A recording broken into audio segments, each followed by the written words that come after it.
It's day. Or Wednesday, middle of the week, whichever you prefer. You know, you started that trend, FYI, just so everybody knows. It's day. Okay. Middle of the week, we're on the downhill slide, yes. Yeah, downhill slide. You know, it's you know how it is. Oh well. Wednesday, Thursday, Friday. Yeah. Any day that ends in Y. Exactly. Exactly. Those are important days, the ones that end in Y. Hmm. Howdy from Nevada. Hello, Sky Haven. All right, so what do we got going on? My news person. What do we got going on? Oh, there Yeah, ain't nothing. Yeah, there's absolutely nothing going on in the world. It's a pretty slow day.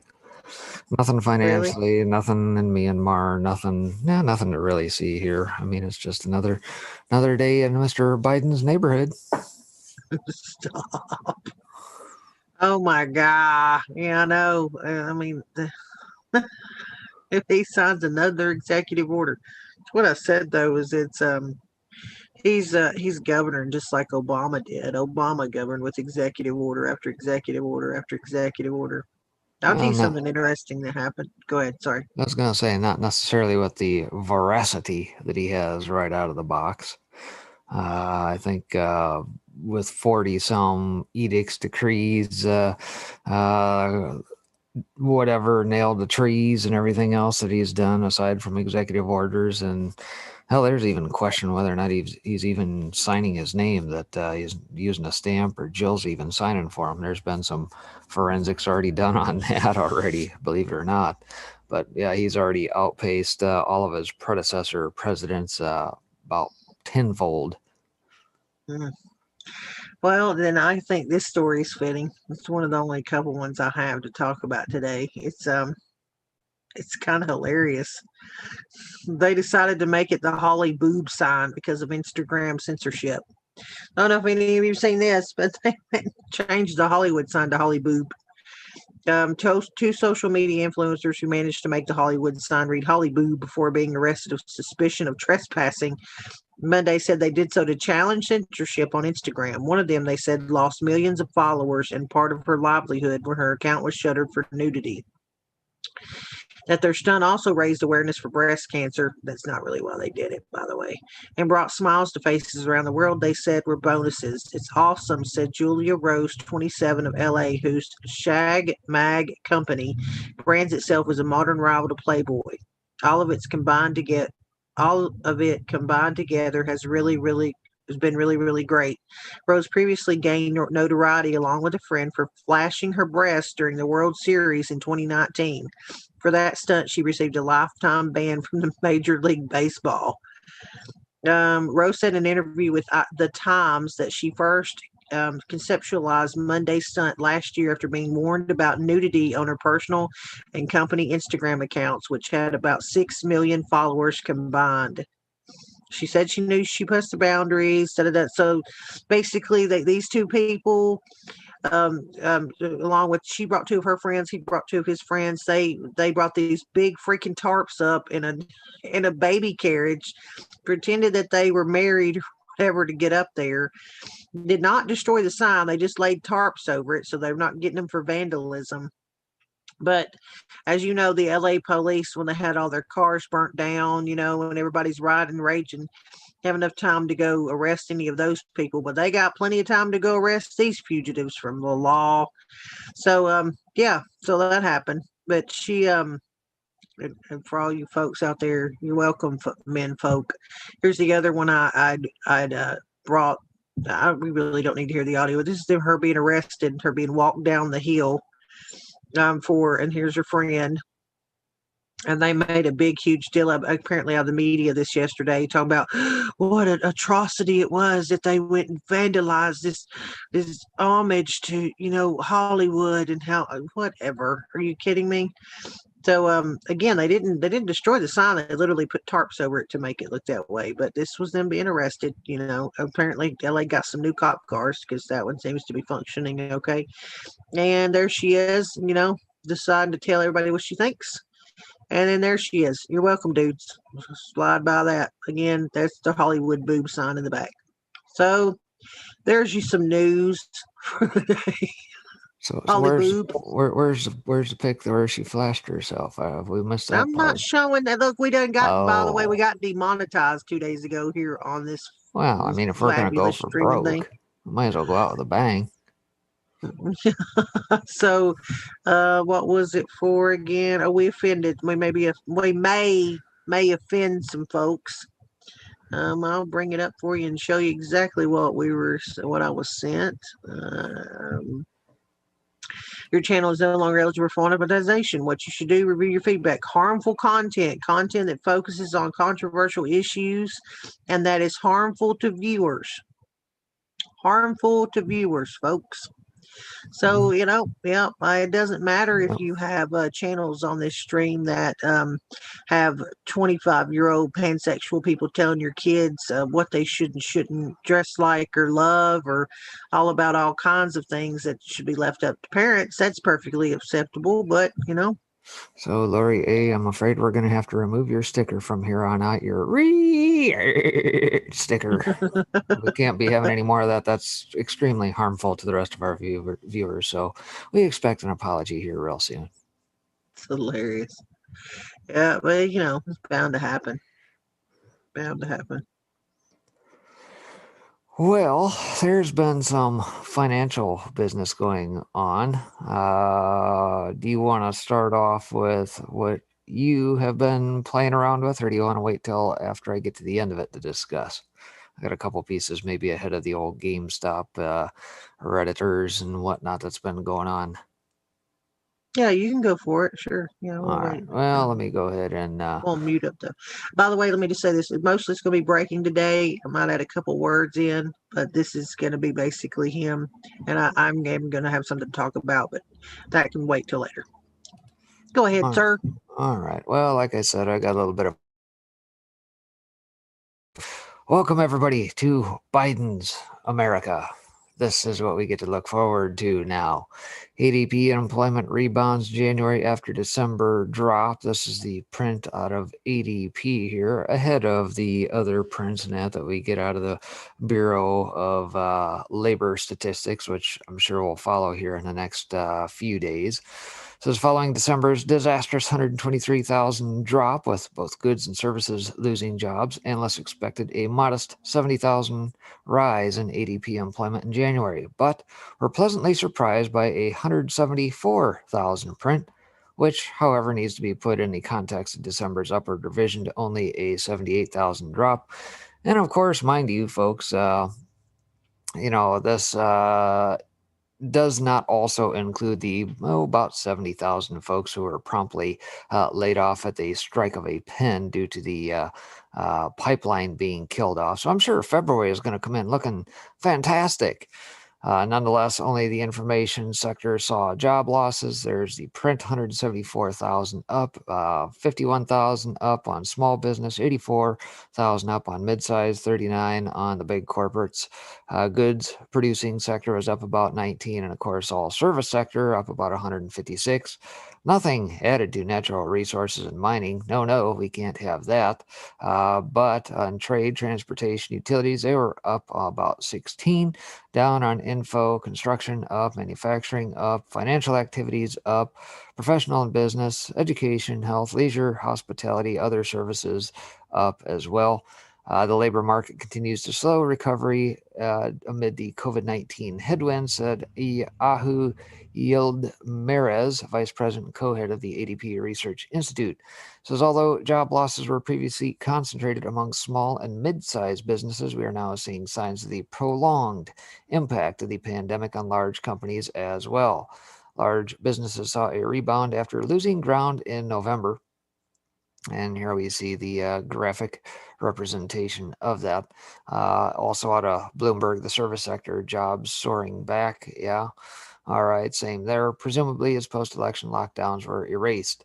So again, in the context of what has played out since the 20th, mind you, Many blue states and whatnot also obviously now magically opening up their economies again because, that sticky little COVID bugger must have just magically healed itself immediately after the 20th. Funny how that happens. So, New York and Illinois and California and all these states that were on lockdown, you can rest assured the economy is going to just come roaring back, right? Oh, wait a minute. Half the people already boarded up. I digress. Nonetheless, some other interesting news out there. GM joins Nissan and Ford in suspending production due to semi shortage. Talking about little semiconductors. I don't know if you guys have been paying much attention here over the last 6-12 months, but we've had this little lockdown deal where people have kind of been forced to work from home and everything else. And apparently, there just aren't enough semiconductor chips in that to go around for every stinking piece that has a computer aboard, whether it be you operating on a PC or a little gadget or whatever it is you drive. And apparently, it's now rearing its ugly head by way of supply chain issues, forcing a lot of these folks that produce cars not to actually have to shut down lines. So again, think of that in the context of what I just described. The print was up for January, but I think February is probably going to be a massacre because now they're going to have to lay off various folks because of supply chain shortages. In any case, General Motors has announced it is the latest victim of the global semiconductor shortage in the auto industry. Midday on Wednesday, the U.S. automaker announced that the shortage would impact production in 2021, according to Street Insider. The company said in a statement that semiconductor supply for the global auto industry remains very fluid. It continued, our supply chain organization is working closely with our supply base to find solutions for our suppliers' semiconductor requirements and to mitigate impacts on GM. Despite our mitigation efforts, the semiconductor shortage will impact GM production in 2021. The automaker said it is currently assessing the overall impact, but our focus is to keep producing our most in demand products, including full size trucks, SUVs, and Corvettes for our customers, because, all those Redditors that got rich probably going to need to blow some cash, I'm sure. Nonetheless, the company said the following GM assembly plants will take downtime on all shifts the week of Monday, February 8th. Fairfax in Kansas, Cami, Ingersoll, Ontario, and San Luis Potosi in Mexico. This is in addition, we'll take downtime at our Bapyeong 2 assembly plant in Korea and operate at half capacity beginning the week of February 8th, the company announced. Due to the fluidity around the availability of parts and current plan is to update the plants each week. Our intent is to make up as much production lost at these plants as possible. Importantly, this issue will not impact our commitment to an all-electric future. We will provide further details on this matter when we report our 2020 earnings on February 10th. Nissan also announced Wednesday that it had fallen victim to the shortage. As a result, Nissan said it would suspend some truck production at its Mississippi plant due to the shortage of chips. Nissan is struggling to make short term production adjustments, according to Yahoo Finance, at its plants in North America. The stoppage is starting with 3 non production days at the Canton, Mississippi plant. Further delays could continue if the semi shortage continues to negatively affect businesses. That being said, it says, we also noted just hours ago the Ford had also announced it was making more production cuts and temporary layoffs at its Chicago assembly plant. The most recent round of layoffs is also being attributed to the supply chain disruptions in semiconductors, according to the Pantograph. The affected plants, which will be subject to layoffs or shift reductions, are the Dearborn Assembly Plant, which makes the F-150, the Kansas City Assembly Plant, also making the F-150, Louisville Assembly Plant makes the Ford Escape and Lincoln Corsair, as well as the Chicago Assembly Plant, which makes the Explorer, Police Interceptor, and Lincoln Aviator. That being said, the Chicago Assembly Plant, 2 shifts will be laid off next week, the report said. A letter written by UAW Local 551, Chairman Kobe Millender, that has been circulating in Chicago warns workers to be wise with their finances. Oh, I guess no more day trading on the side, I suppose. No, you might need that to buy some ramen noodles while you're laid off, I suppose. Nonetheless, recall we wrote just days ago how the industry was panicked about the semi shortage. Major players like VW, Toyota, and GM are still suffering from a shortage of chips that are becoming more common in everyday vehicles, we noted. The drain on the supply chain has come from a corresponding rise in sales of gaming consoles, TVs, and computers, mostly as a result of the pandemic. Chips are now being used in everything from vehicle entertainment centers to anti lock brakes. Simply put, as China rampantly stocked up on chips amid fears of the Huawei trade wars, global supply has been eviscerated.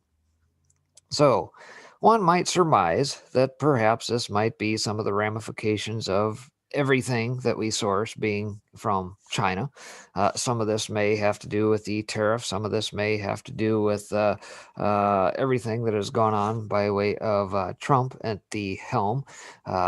And everything else in that regard, or perhaps it might be a little bit of a retribution in that as Biden has come in to kind of rein it in, I suppose. I don't know. We'll have to keep an eye on it. But nonetheless, that is going on in the car industry right now. Now, moving over to what has been going on with the whole Redditors and GameStop and all that stuff going on there, we find out this late last night says the Reddit trader Deep Effing Value loses 19 million in 2 days as he holds on to GameStop stock. And of course, if you've been paying attention at all over the last week plus, this actually started around the 21st, 22nd of January now, when all this stuff started to blow up. Everybody's been piling into the trade, getting after the short sellers and that, like all the hedge funders and that, caught a couple of them with their pants down. Obviously, had to hurry up and be recapitalized and everything else from their friends in high places. And in the meantime, everybody's piling into the sucker, and yeah, basically, some are going to win, some are going to lose. So earlier this week, one of the most notorious and popular Wall Street bets traders, best known by his alias Deep Effing Value, by his YouTube username Roaring Kitty, and perhaps best known as the mastermind behind the GameStop short squeeze, revealed himself to the world in concurrent articles from both Reuters and the Wall Street Journal, where he was also interviewed. His real name, Keith Patrick Gill, CFA, a title which the 34-year-old used while working in marketing for Mass Mutual, which he joined in 2019. The title then became worthless to Gill after he recently quit the life insurer to focus on just one thing: trading and spreading the gospel about GameStop stock out of a basement of the home he rents in Wilmington, Massachusetts. And boy, was he successful. Regular readers know this story. Through frequent posts on Reddit's Wall Street Bets thread, Gill became the Pied Piper of GameStop, sharing screenshots of his portfolio, which inspired thousands of amateur retail investors to follow him into the ailing retailer too, while orchestrating the biggest short squeeze ever. And of course, what they're talking about there is that about 70 billion and change was lost by many of these hedgies for their positions. Gill began sharing his bets with the group in September 2019, posting a portfolio screenshot indicating he had invested 53 grand in the company and had already netted a $46,000 profit. By last Wednesday, Gill was up over 4,000% on stock and options investments in the company, with his GME positions plus cash worth about, $48 million. The value of his GME investments was $34 million, according to his Reddit post. Sadly for Gill, after his account peaked in the middle of last week, it's all been downhill. And the money that took Gill over a year to accumulate, he lost more than half of it in just 2 days. On February 1st, DFV was down 5.2 million to 35.8 million, including the cash, or 22 million in GME securities. Followed by a record drawdown earlier today, this being yesterday, last night when this was posted, when he lost a record 13.6 million, bringing the value of his GME securities to just 8.4 million. While for a hedge fund, this sum is pocket change, for a trader who started off with 50K and worked diligently for nearly 2 years to build up a loyal following, the amount means months of hard work flushed down the drain. For most Americans, it's an amount they can only dream of. And just like that, easy come, easy go. In the span of a few days, the value of Gill's GME stock and call has plunged by 75%. Of course, with 22 million still in the account thanks to 14 million in cash, Gill remains a winner, although should GME stock continue to drop, and it most likely will not that the short interest has collapsed. His victory will get smaller, but at least he'll hold. Your steady hand convinced many of us to not only buy, but hold. Your example has literally changed the lives of thousands of ordinary, normal people. Seriously, thank you. You deserve every penny. One Reddit user, Reality Check, responded to the one of DFV's famous P&L screen grabs. We are confident that Gill will have lots of pennies left over after the GME short squeeze is forgotten. But to all those who followed in his footsteps and bought the stock on the furious momentum scramble higher over the past 2 weeks, all of whom are now underwater if they too held without selling since January 26th, and who plan on holding until the bitter end, they may not be so lucky. So, what does all that mean at the end of the day?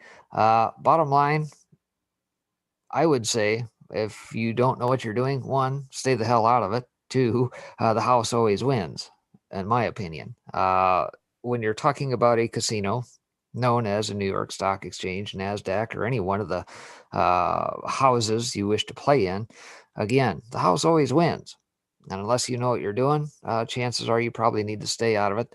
I personally do not invest, and I'm not offering advice here by any means. But to that end, most who have followed any of my work over the years know that I prefer the hard assets, have them in hand, whether it be silver, gold, palladium, platinum, any one of those. Those have always maintained their value over time, much, much longer than these shenanigans we see playing out in the markets, if you want to call them that, or in regards to fiat currencies over history, because they always return to their inherent value of zero. So, just my take. In Uh, any I'm case, I'm I'm gonna add something there because I've actually been watching the chat rooms of these guys for the last several days.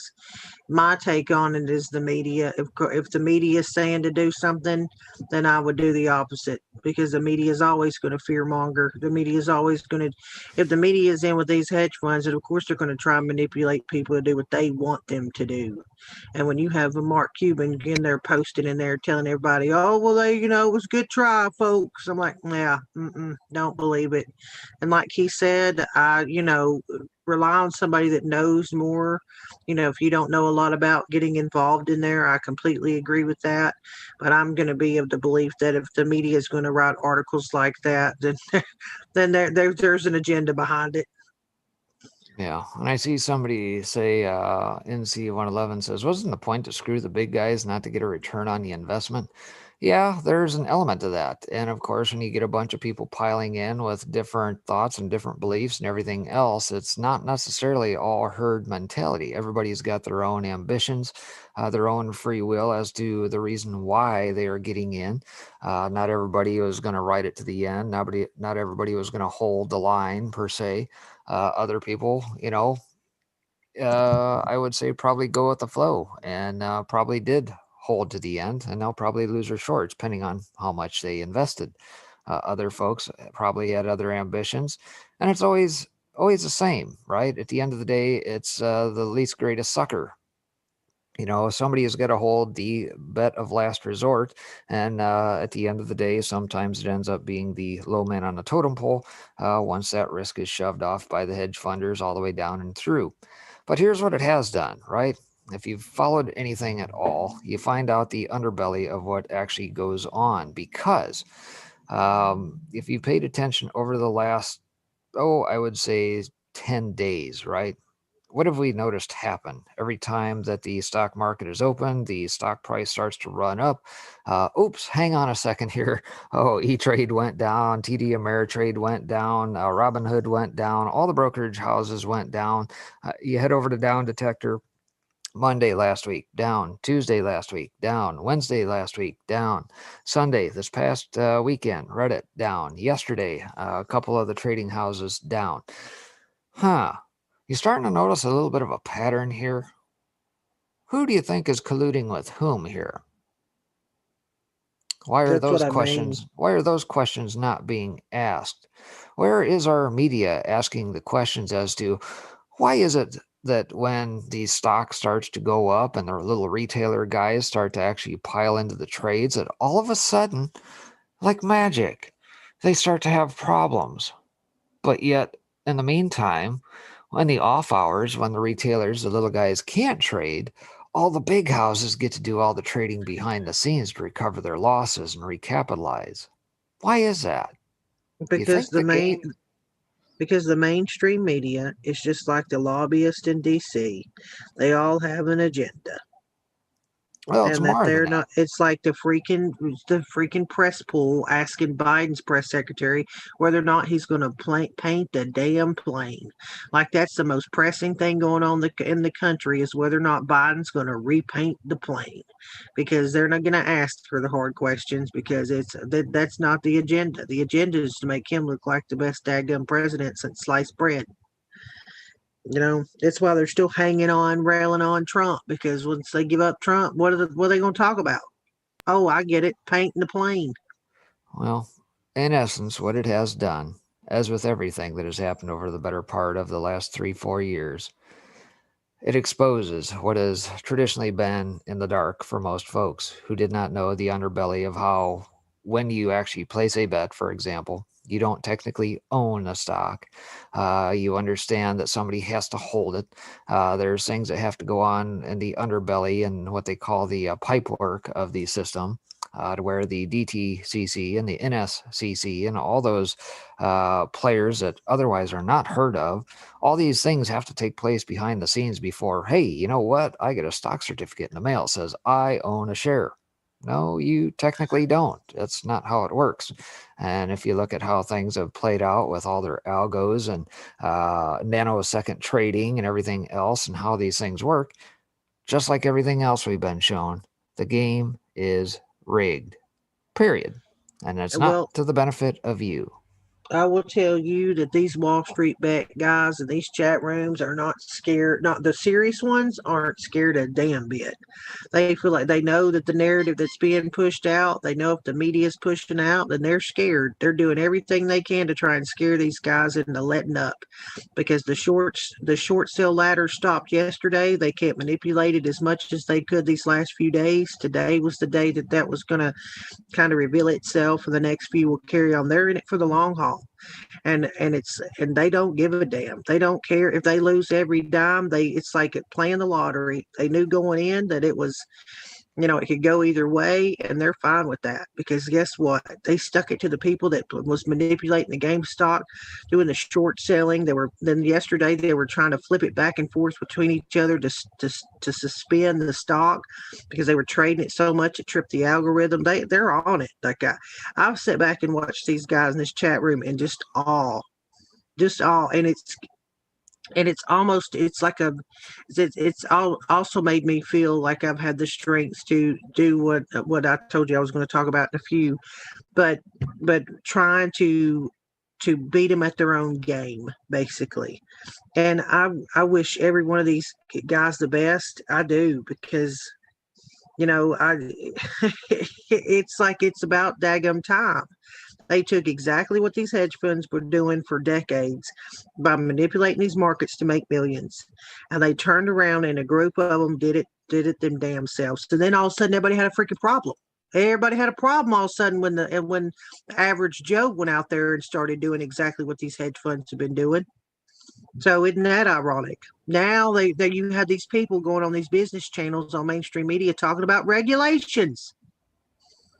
Regulations. The same people that would have never let that word fly out of their mouth because the hedge funds were getting away with basically murder, and now all of a sudden you have middle America doing it, and all of a sudden we need regulations. That tells you right there one thing to me: fear. They're scared to death. They have figured out the game, and they don't want them playing it, because they're not the ones supposed to get rich off this stuff. It's supposed to be the people who already have the millions. I'll just buy me another island. We'll call it Well, Epstein Light. as with everything in the Biden America, not only is the system rigged, but it's welcomed. It's wide open arms for things of that nature, and of course we get that, of course, by as what Saki would say, oh, I'll divert all questions to our new female Treasury Secretary, because it's all about the female empowerment, not the fact that she was, at the helm of the Federal Reserve before Jerome Powell, who is currently still sitting there. And oh, by the way, never mind the fact that she took in, let's see, about 800 million in or 800,000, I should say, in quote unquote speaking fees over at Citadel. So GameStop short sell firm Citadel paid Biden's Treasury Secretary millions. And of course, guess who's supposed to be firing up some hearings here and having discussions about what all is going on with the Wall Street bets, the trading houses and whatnot here in the next several days. Well, Joe Biden's Treasury Secretary Janet Yellen has made over $7 million from speaking at Wall Street firms, including Citadel, which has invested billions of dollars in the primary hedge fund now suffering as a result of the GameStop stock surge. Yellen's financial disclosures reveal over 60 speeches to financial firms, and items 25, 29, and 49 on the list below show her receiving a sum of $810,000 from Citadel in speaking fees. Because, she's pretty smart. Yeah, right. She probably hasn't worked a flippin' day in her life doing any real work other than speaking engagements and academia, and it's all a flipping farce. Nonetheless, following a Reddit-induced skyrocket in the price of GameStop, a company heavily shorted by Melvin Capital Management, trading platforms included Robinhood have started to ban trading of the security. The move will likely lower the price of the stock and perhaps help rectify Melvin Capital's immense losses. The move has been widely viewed as protecting Wall Street hedge funds, whom Yellen has been making millions speaking from while selling out the little guy. Citadel recently funneled billions into Melvin Capital Management, according to the Wall Street Journal. Citadel LLC and Point72 Asset Management are investing $2.75 billion in hedge fund Melvin Capital Management, an emergency influx of cash that is expected to stabilize what has been one of the top performing funds on Wall Street. Citadel and its partners are investing $2 billion, and Point72, which already had more than $1 billion invested in Melvin as of 2019, is investing an additional $750 million. Pretty soon we're going to start talking some real money here. The fund said Monday, as part of the deal, Citadel, its partners, and Point72 are receiving non-controlling revenue shares in the firm that eventually expire, a person familiar with the deal said. What's more, Citadel has a close financial relationship with Robinhood, as the trading platform receives payment from Citadel Execution Services for directing equity order flow. And I think aside from old Janet Yellen here taking fees for speaking engagements, I think we also found out that old former Fed prior to Janet Yellen, Mr. Ben Bernanke, just so happens to be a senior advisor. So nothing like keeping it all in the family. Know what I mean? So there's one summary of the Citadel-Robinhood relationship notes. Robinhood likely received a significant premium on its payment for order flow, PFOF, from Citadel, as it allowed Citadel to profit much more of Robinhood trades than other brokers. Citadel is founded by Ken Griffin, a major Republican donor who has funded the presidential campaign of establishment candidates, including Romnicus and McCanicus. Yellen will now face questions over her involvement in the move to stop ordinary traders on Thursday morning. She was cited as the front person of the Biden regime by Press Secretary Jen Psaki on Wednesday. And like I said, the headline today out of Zero Hedge, Yellen gets ethics waiver to lead regulator meeting on GameStop insanity after taking $810,000 in speaking engagements from Citadel. So ethics be damned. Welcome to Biden's America, folks. No doubt. I want to bring up real quick this thing that Michelle just brought to attention out in chat really, really fast, if you don't care.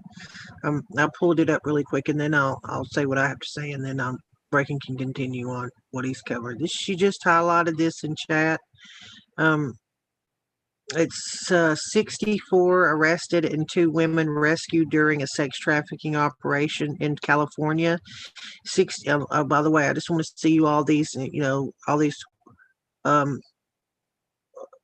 what some of these people look like. There's 64. There's not 64 there. I think there's like 34 or something right there. But yeah, look at all these horrible white folk up in here. I mean, that's okay. Anyway, so 64 people were arrested and two. I'm being, by the way, sarcastic if you couldn't tell. They're rescued an anti-human trafficking sting in California, Riverside County. The Riverside County Sheriff's Department said the arrests were part of Operation Reclaim and Rebuild, which is an annual statewide operation. The sting ran for 4 consecutive days before concluding on January the 28th of 2021, said the department in a news release on the 2nd. The task force arrested 61 males and 1 female for solicitation of prostitution, 1 male for soliciting a minor for lewd purposes, and 1 male for supervising, aiding a person to commit prostitution. They also made contact with 2 adult females who were believed to be human trafficking victims. Initial investigations led the task force to believe these subjects were being forced to engage in acts of prostitution against their will. The identity of these victims will not be released pursuant to state confidentiality laws. The victims were referred to Victim Services for assistance as the investigation of the sex trafficking continues. And explaining how they found out about the alleged prostitution ring, Sheriff's Department task force members used decoy advertisements on various classified websites. Remember that, folks. Alleged that Sheriff's Department task force members used decoy advertisements on various classified websites. Deputies then responded to customers who replied to the decoy ads. The officers attempted to broker an agreement for prostitution with the respondents. The customers were arrested upon their arrival at a predetermined meeting location. Concurrently, other task force members negotiated and agreed upon acts of prostitution based upon other escort advertisements that were posted online in the area. In these instances, females who responded to the undercover task force members posing as customers were directed to meet after their arrival in an interview.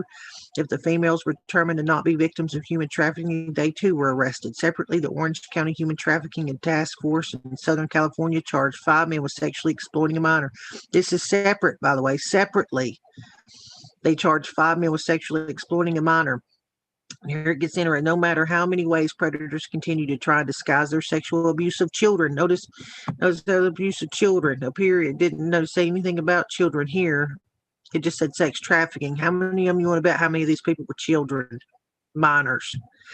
The Orange County District Attorney's Office and our law enforcement partners will never stop protecting these vulnerable victims. Orange County District Attorney Todd Spritzer said second, following a months-long investigation. And before that, officials in Florida announced in early January that more than 70 people were arrested in a human trafficking sting ahead of the Super Bowl in Tampa.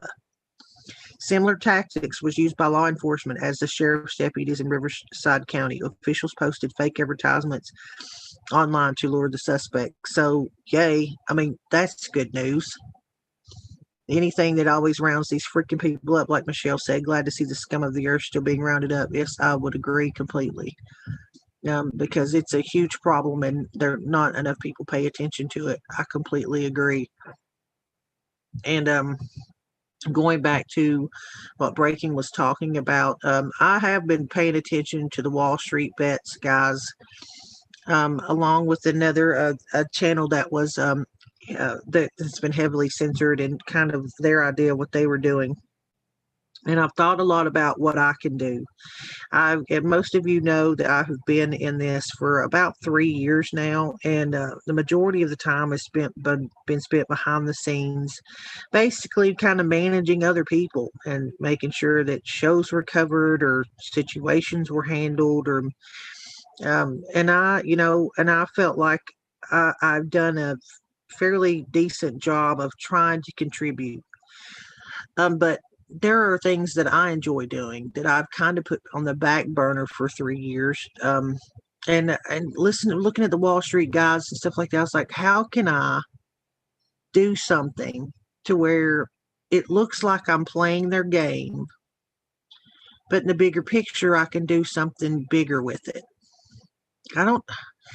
So what I've decided to try and do is I have a YouTube channel that I have had for a couple years that literally, has had one video on it. I recorded it 2 years ago. Look, you could see I was coming home from my sister's house from Atlanta, and I have to go over Mont Eagle Mountain. And you can see it's the 27th of November. And as I was coming through, there was actually a rock slide. I mean, it was a big deal. I'll click on it for a second. But this, as you can tell, I made it there before there was no emergency vehicles. I mean, this had just happened. And so there was a couple of us out there, about 3 or 4 gentlemen that helped them a lot. And I dropped the F bomb, by the way. So if anybody goes and watches this, I apologize. But this is me pulling over to the shoulder of the road to get out and go check on these people. But I'll show you quickly. Here's one of the rocks. Yeah, I mean, it's nuts. That's why people tell you to be careful if you're traveling along the mountain. That's the front of the car. She didn't see it. They had fallen down. There was a big tree here. I was trying to get around. Like a whole tree had been uprooted. It slid down the hill. There was a rock the size of her car sitting over here to the right. I'm this nice dude. People in the South are so sweet. He lit it up for me because I was trying to get a shot of it. Let me try to find it.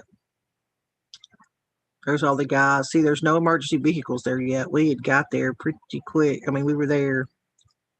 But there's a rock right here that's huge, huge boulder. And I don't want to stay on this too long. There it is. I think, yeah, he lit it up. See how big that is? It was huge. Here's the cars coming by to go around it. But the amount of rocks, there's huge rocks over here. It was bad. So anyway, what I'm gonna do is I'm gonna spark this channel up. I named it Redneck Review right now. I'll probably change that. I literally did this last night. I'm trying to figure out what I can do. And so if y'all want to, nobody has to, but in order to go live, you have to have like 1,000 subs and like 4,000 viewing hours, which is, it's okay. I'll do it. I've done it 2 other times. The help of everybody here, we've done a pretty daggum good job over here with 5x5. And so I'm just going to try and kind of, let's just say I'm going to try and kind of stay within the boundaries and then do what I can do to help help stop the censorship. I'm kind of sick of the cancel culture. And somebody that I follow a long time ago said what he did in college was a bunch of his professors were on the left, and he turned in the papers that they wanted till he got his degree and graduated top of his class, and then he used it when he left to go, push back against the agenda that they're trying to shove down these students' throats. So I've never really covered politics in my life. I got involved in it when this movement started, and I've enjoyed it to a certain degree. It's not really, again, my forte. There's people that do a much better job than I do. I've always been somebody that studied symbology, and Breaking can tell you I've made him suffer through a few things about learning about the Rosicrucians and what the black and white checkered floor means and two-ball cane, stuff like that. But if y'all don't mind, I posted out the link for that YouTube channel.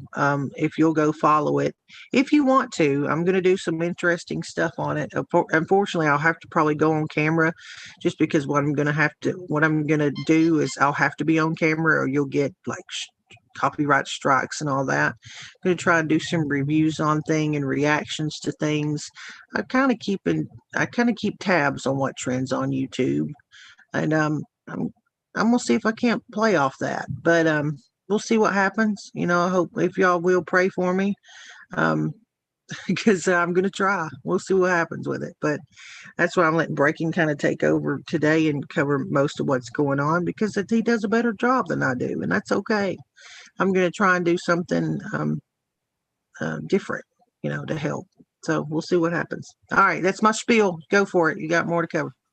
All right. Well, we'll remember to drop the link here again for those that may have missed coming in across all the platforms. I'll throw it out there one more time. Yeah, get over there, sub up. As many of you know, I've started doing some stuff even on my own channel. Luckily, I started my channel long before all this stuff came about, and kind of grandfathered in. I'm not even to 1,000 subs yet on even my own channel, but hell, I'll give it a go. I've been doing this for quite a while, pre-Q days, many years before. We'll continue to. I don't give a damn if they send the FBI my way like they did with Dilly or anybody else. I'm not going to be silenced, period. My rights aren't for sale. They're not something that can be taken away. First Amendment, Second Amendment, I don't care. You'll get put in a box.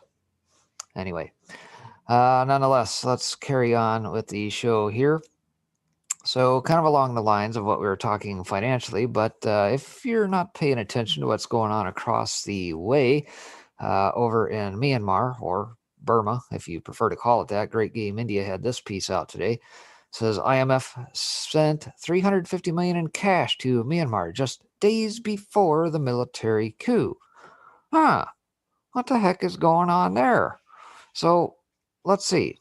In the last several days, we find out that a mysterious coup took place, got everybody up in arms, don't know what's going on, all this about election fraud. The military steps in. You find out that their constitution has a back door built into their constitution that if anything looks awry, that the military can step in. I don't know if you guys happened to see the RT piece yesterday where the gal was out doing her exercise routine in a middle square as all the black cars and lights and things start rolling through the checkpoints. Like, holy crap. In any case, the IMF sent $350 million in cash to the Myanmar government just days before the military coup as part of an emergency aid package to help the country tackle the COVID-19 pandemic. Maybe that needs to be in air quotes. Yeah, right. The money was sent days before Myanmar State Councillor Aung San Suu Kyi and other senior figures from the governing National League for Democracy were arrested in an early morning raid on Monday in the capital, Naypyidaw. I'm sure I'm probably butchering that, but nonetheless. Reuters cited unnamed sources as saying that there appears to be little the IMF can do to claw back the emergency aid funds. Well, of course that's the case. I mean, the IMF has only bailed out places like Argentina about a dozen times over the last 20 years, so hey, what the heck. The IMF earlier expressed hope that the money would help Myanmar meet urgent balance of payment needs arising from the COVID-19 pandemic, especially the government's recovery measures to ensure macroeconomic and financial stability while supporting affected sectors and vulnerable groups. An IMF spokesperson pointed out that they are closely following the unfolding developments in Myanmar and that they are deeply concerned about the impact of events on the country's economy and on the people of this nation. The remarks came as the country's military announced the formation of a state administrative council chaired by Senior General Min Aung Hlaing, according to the newspaper The Myanmar Times.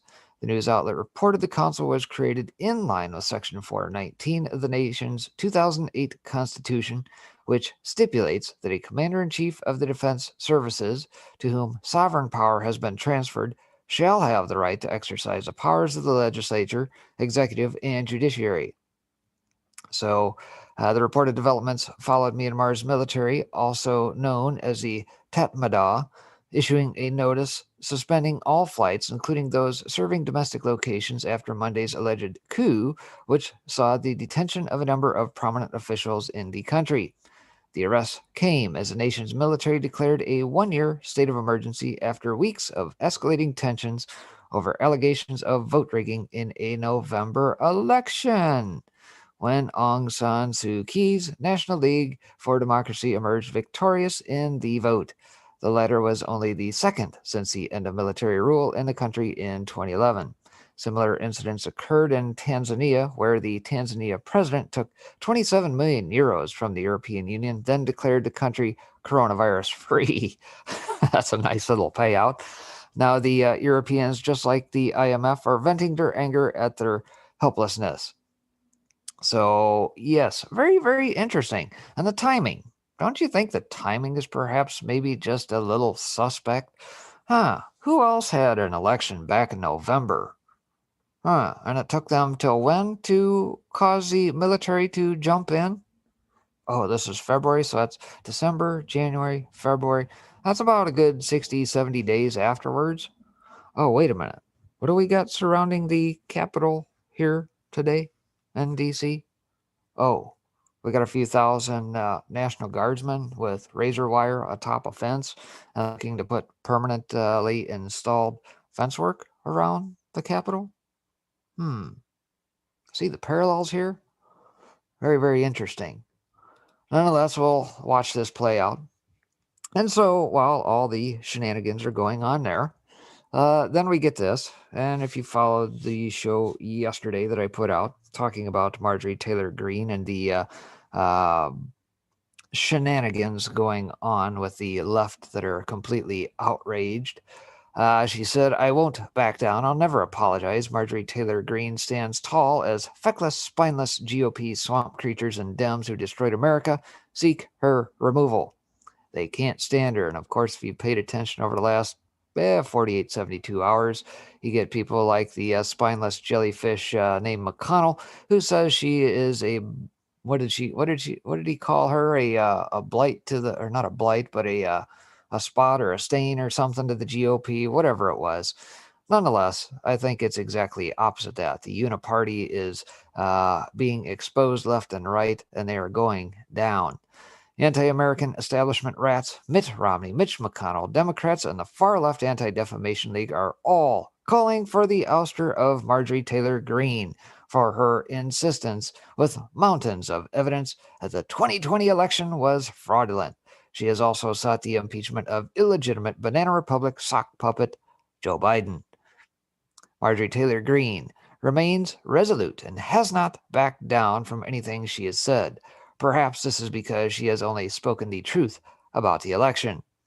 The radical Democrat mob is trying to silence me, but luckily the people have my back. We flew right past 125K, new goal 150. Let's keep it going. Yes, she has put a campaign out there to help fund her cause. Mitt Romney, on the other hand, is accustomed to politics as usual swamp policy, which has created the quasi-fascist mess in which the West now finds itself. Romney, who ran against a vicious Obama campaign for president, refused to attack his opponent. In return, Obama beat him handily and began accelerating the unconstitutional and corrupt groundwork for the current deep state that has overtaken America and threatens to dismantle it in the coming months and years.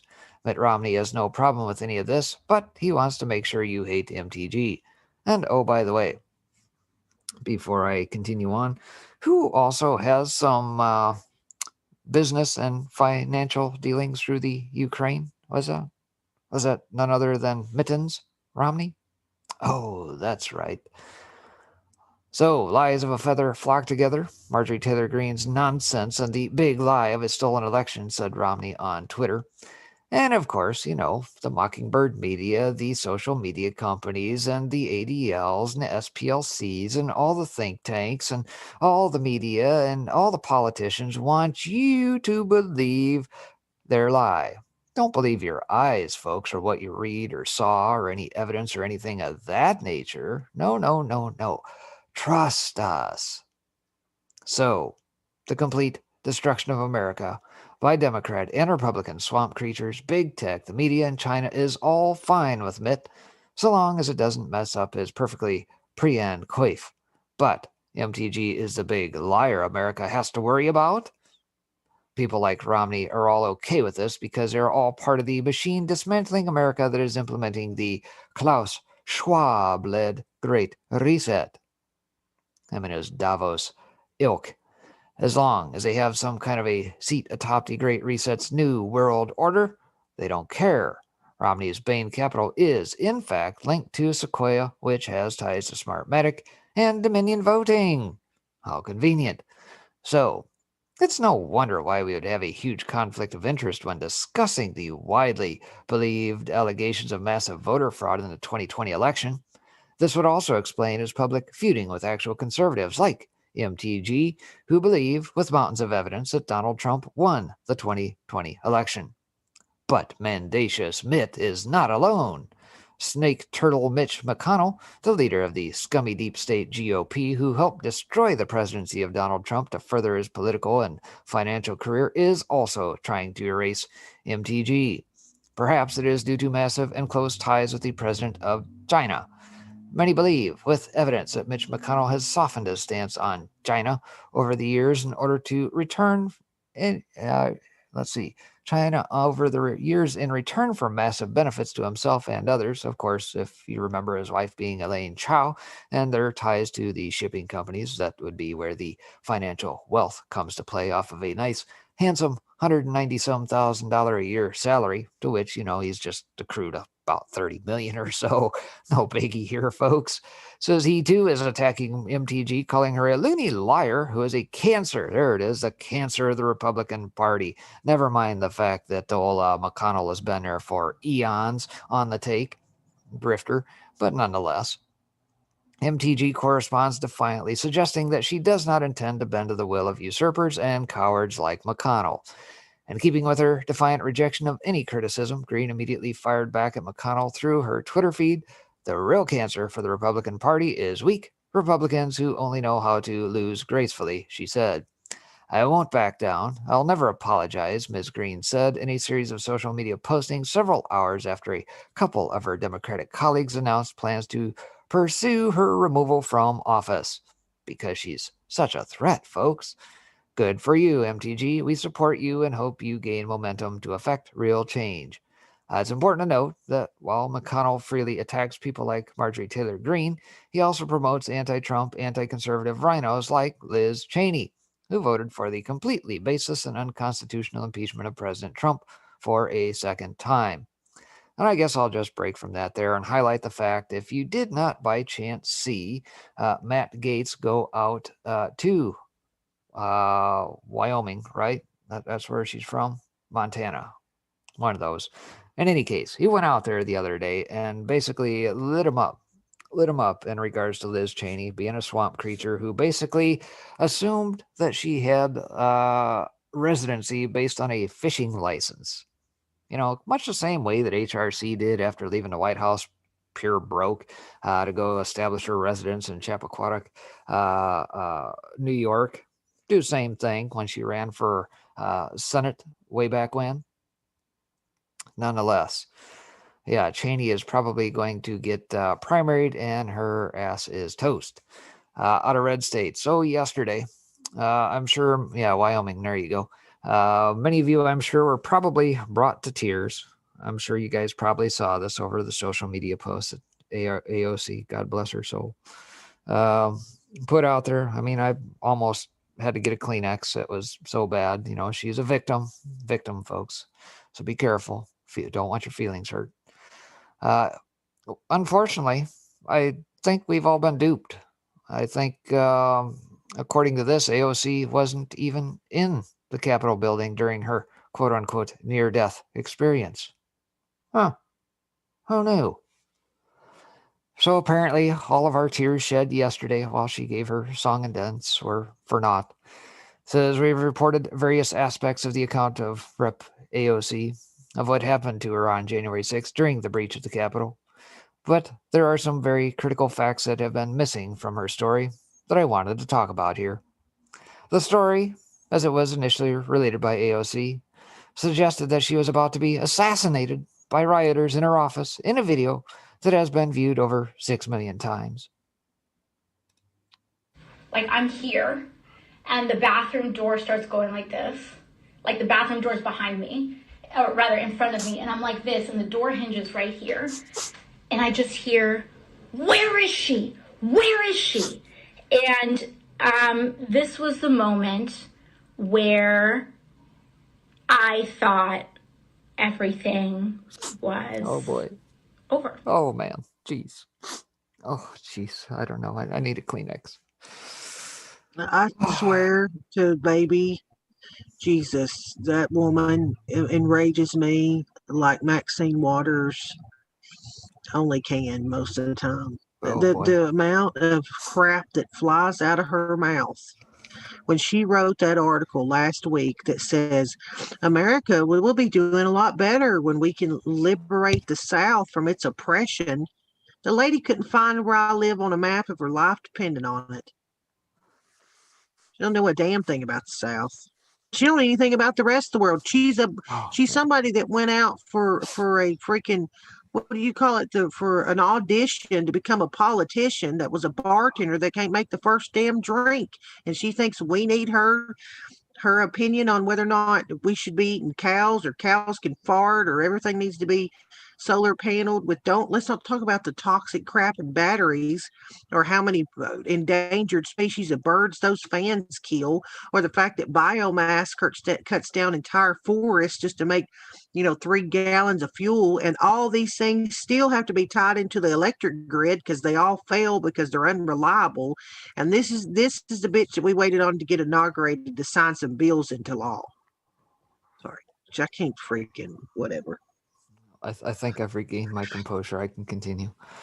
Newsweek even claimed that that's what AOC said. Occasional Cortex said that rioters actually entered her office, forcing her to take refuge inside her bathroom after Legislative Director Geraldo Bonilla Chavez told her to hide, run, hide. And so I run back into my office, Occasional Cortex said. I slam my door. There's another kind of back area to my office, and I open it, and there's a closet in the bathroom, and I jump into my bathroom. As it turns out, however, as my colleagues Banchi reported earlier, AOC said in her Instagram drama that the person who came to her office was a Capitol Police officer, but she denigrated the officer who came to help, claiming he didn't feel right and that he was looking at her in all of his anger and hostility. Her staffer reportedly wondered if he would have to fight the officer and suggested that he might put them in a vulnerable situation. So she continues, and I can't bear it. I'll go through another box of tissues. So basically, this story is about hyping the danger to the members and trying to say people still have to fear those inconsiderate, uncaring police, even when they're coming to help you. She's even been called out by folks on the left for the effort to demonize the officer and Senator Ted Cruz, as my colleague Sister Tolja observed. But a few important things to note that seem to have been left out of this whole story. AOC wasn't even in the Capitol building where all the action was going down. If she was in her office, she was in the Cannon building, which is nearby, but a different building. But of course, many didn't get to logistics and just assumed that she was in the Capitol building. According to Rep. Nancy Mace, who has an office in the same hall as AOC, 2 doors away, they were never any rioters in her hall, so there was never any physical danger from rioters coming in at any point. Nancy Mace had this to say. AOC made clear she didn't know who was at her door. Breathless attempts by media, by fan-fictitious news flames are dangerous. My office is 2 doors down. Insurrectionists never stormed our hallway. Egregious doesn't even begin to cover it. Is there nothing MSM won't politicize? AOC's building appears to have been briefly evacuated during the day as police checked on a nearby suspicious package that was later cleared. So her near-death experience was an overreaction to a Capitol Police officer knocking on her door to direct her to another building, the Longworth building, where she then stayed in the office of Rep. Katie Porter, and instead of thanking the officer, she paints him as somehow a possible danger of which to be afraid. The Capitol Police were likely trying to evacuate the building quickly. It's possible the officer was focused on getting people out quickly, so they likely didn't have time for all the niceties. But nonetheless, folks, she almost died. So there's that. Can I just say one thing? Yes. I just want to say this bitch apparently made it to the Democratic hypocrisy class, because wasn't it the Clintons that landed into some massive gunfire, the shooting over their heads that never happened? And wasn't it Blumenthal that swore he went to somewhere? He was a military hero, and then he was wound up, I don't know, sitting his fat ass at a desk somewhere. So she made it to that course. She might not have made it to what it means to be a politician and the definition of representing your entire country instead of sitting on Twitter calling half of them racist. But she sure made it to the one about, hey, let me fake some fanning poor girl, I'm in danger outrage. She made it to that one. Well, if the casting couch did anything, it proved that she apparently is fairly good at acting. So, to round things out here on the afternoon before Dee Dee jumps in, keep a close eye on this, folks.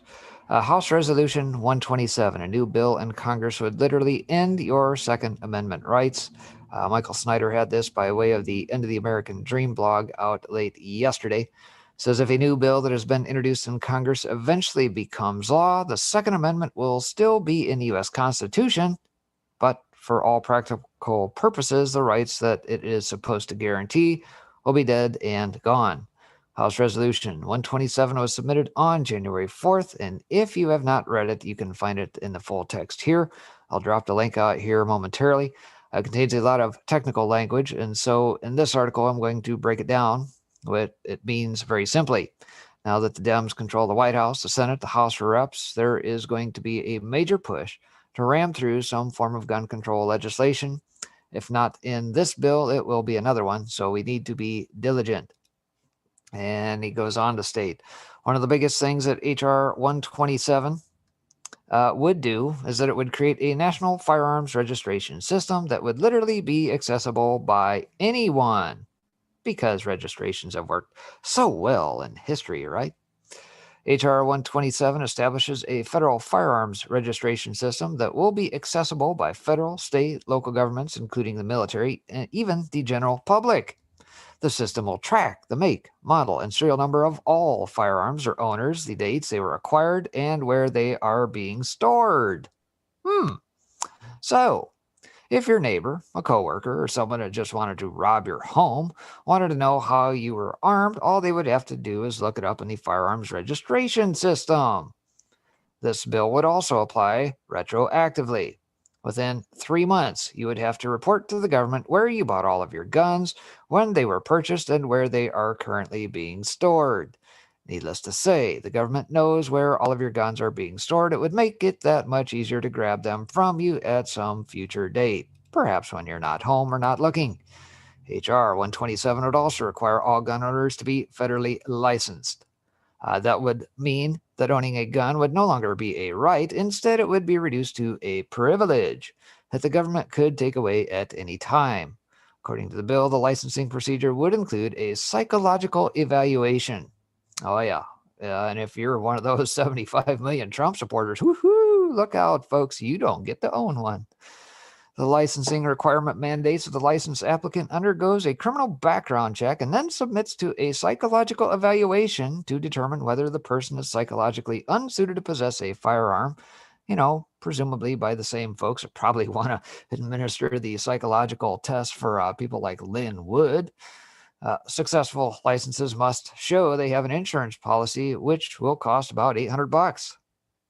A lot of guys out there would definitely not want to go through any sort of psychological evaluation by a government-approved psychologist. And it wouldn't just be you that gets interviewed. Oh no. According to the bill, spouses and other family members would be interviewed as well. For the psychological evaluation, a licensed psychologist will interview individual spouses and at least 2 other family members or associates to further determine the state of the mental, emotional, and relational stability of the individual in relation to firearms. Licenses will be denied to individuals hospitalized for issues such as depression episodes. No duration for license disability is specified, and it does not matter whether the individual sought help voluntarily. The goal, of course, is to make owning guns as difficult as possible. Dems figure that if they can put up as many barriers to gun ownership as possible, a lot less people will end up owning them. Thirdly, this bill would also greatly restrict the type of ammo that you can own. Finally, H.R. 127 also criminalizes the possession of large capacity magazines, those carrying more than 10 rounds, and ammunition that is, about 50 cal or greater. So apparently you can't have a tank in your front lawn anymore, as if we could prior, but hey. I know that all this sounds utterly ridiculous, but the restrictions in this bill actually sound very, very similar to what Joe Biden has been publicly proposing. And I'll skip over that and just highlight. It says gun control is very high on the list that Joe Biden wants to get accomplished during the next 4 years. So like I said, if it isn't this bill, it will be another one that is similar. They're coming for your Second Amendment, and they aren't going to stop until they get what they want. So be cognizant of that. Yes, NRA, they're reconstituting in Texas, by the way. Who knows before they'll be back up and running, but pay attention. I got one thing to add before we hand it over to Daddy Dragon. I'm going to play this short clip of this right here, and this is all I got to say. Following somebody else's path and doing the same shit they're doing, the same style they're doing it, That ain't fucking legendary. Fair play. Breaking off and making your own path in your own style and doing shit your way. That's fucking legendary, son. I stay in the sticks with the hicks and the firearms. You might come up missing from the hogs on my pops. You can come and get it, son. You can come and get it, son. I stay. There you go. That's my message. You can come and get it, son. Or Send whoever they think's brave enough to come and get it where I live. Or as the old saying used to be from the head of the NRA prior to Wayne Lapierre, you can come and take it from my cold, dead hands. Well, whatever you want to say there. I just played my little clip of my song, and that said my message. And I will share that out there in the chat room for all y'all. It's a really good song to have in your little arsenal there. There's a little bit there. There's that song right there. Again, love me some Ryan Up's Church. He's an independent artist, and he has gotten where he was not by the help of anybody else. He's gotten it because his own fan base. He has gotten to where he is because of his own fan base. But there you go. All right, Daddy, it's all you. I'm going to get out of your way. I'll leave you with Breaking Me. I might have something to discuss, but I'm going to bounce. Thanks, everybody, for all your support. The Vernon's going to help me. I think Sonny's helped me, too, post out there the other link for the other channel. I'm going to do some different stuff there. We're going to play by their rules, but with the intentions of other things. Okay, we're going to try to do something else. I'm going to play by the rules and kind of twist it up, and we're going to do something about this censorship, folks. All right. Hi, Daddy. Bye, Daddy. Bye. I'd love him. Always puts a smile on my face. Breaking can tell you what happened to us a couple of days ago. Demonetized. Later. Bye, Daddy. Bye. What's going on, Dee Dee? Love him. Huh? Say, what is going on now that you're freshly banned off of everything? Welcome to the club. Well, yes, I literally had my. Basically, I was talking about a number of things. One of the things that I was talking about was the Isle of Man and the fact that they have, because they are completely independent of the British Parliament. In effect, they're exactly as England used to be. They've got their own parliament, etc. They scrapped all of the social distancing, all of the masks, and said to everyone, pubs are open, go and enjoy yourselves. And that was it. So they basically stuck their middle finger up to everyone. With common sense, I believe that they are going to adopt the full treatments that I was also talking about, which involved India and a certain treatment that I've got here, and they shut the channel down. They was actually watching the channel, which did I hear right? They shut you down midstream? Yeah, they shut me down midstream. Wow.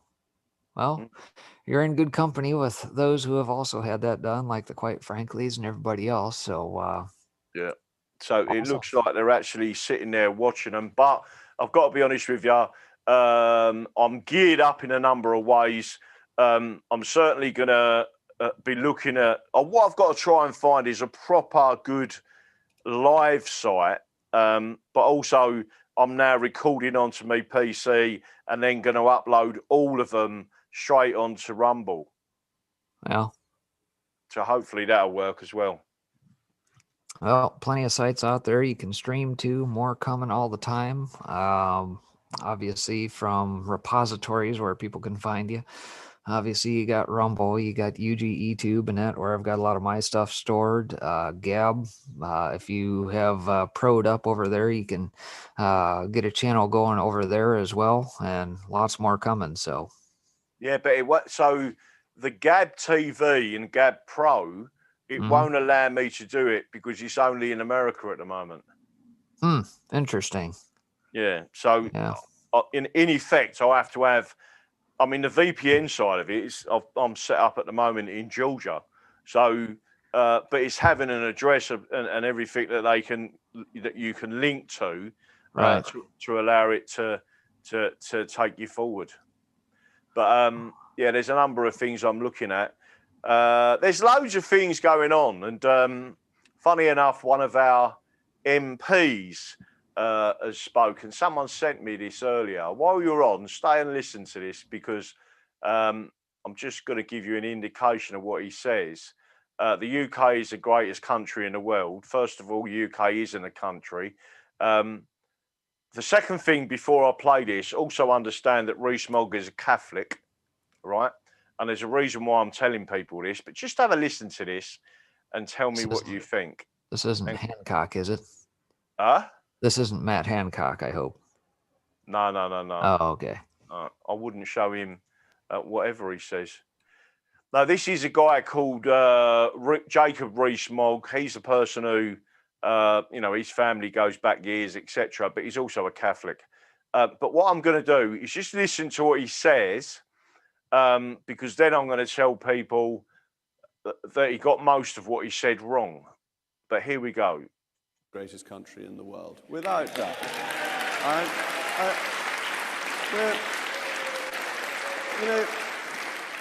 Look, I like and admire the United States hugely, but all the best things about it, they borrowed from us. I'm absolutely serious. Their constitution is modelled on our constitution. Their Bill of Rights is taken from our Bill of Rights. Did you know the article on bearing arms is a direct lift from our 1688-89 Bill of Rights? Ours says that we must have the right to bear arms for the maintenance of a Protestant militia. And they've taken out the word Protestant, which relieves me, because it'd be a bit difficult. So we are the most amazing country with incredible global reach and influence, and a wonderful country to live in. Why on earth would anyone want to live anywhere else? Thank heaven.